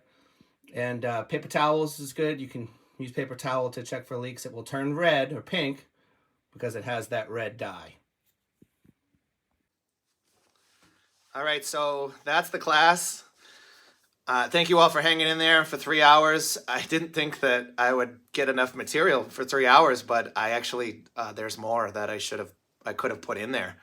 But I just wanted to try to get the most value out there for everybody watching. So again, thank you. If you are watching just to watch, I hope you liked it. Have a great day. If you are watching to get the 3 state credits for your real estate license, continuing education credits, you will need to comment below, make a comment below, and subscribe to the channel so that I can track attendance. Please and thank you. And then the quiz is on my website directly below where I have this video embedded right there. So the quiz is 25 questions, and then I will send you over your 3 credit, certification. So any questions, feel free to comment here, email me, call me, whatever you need.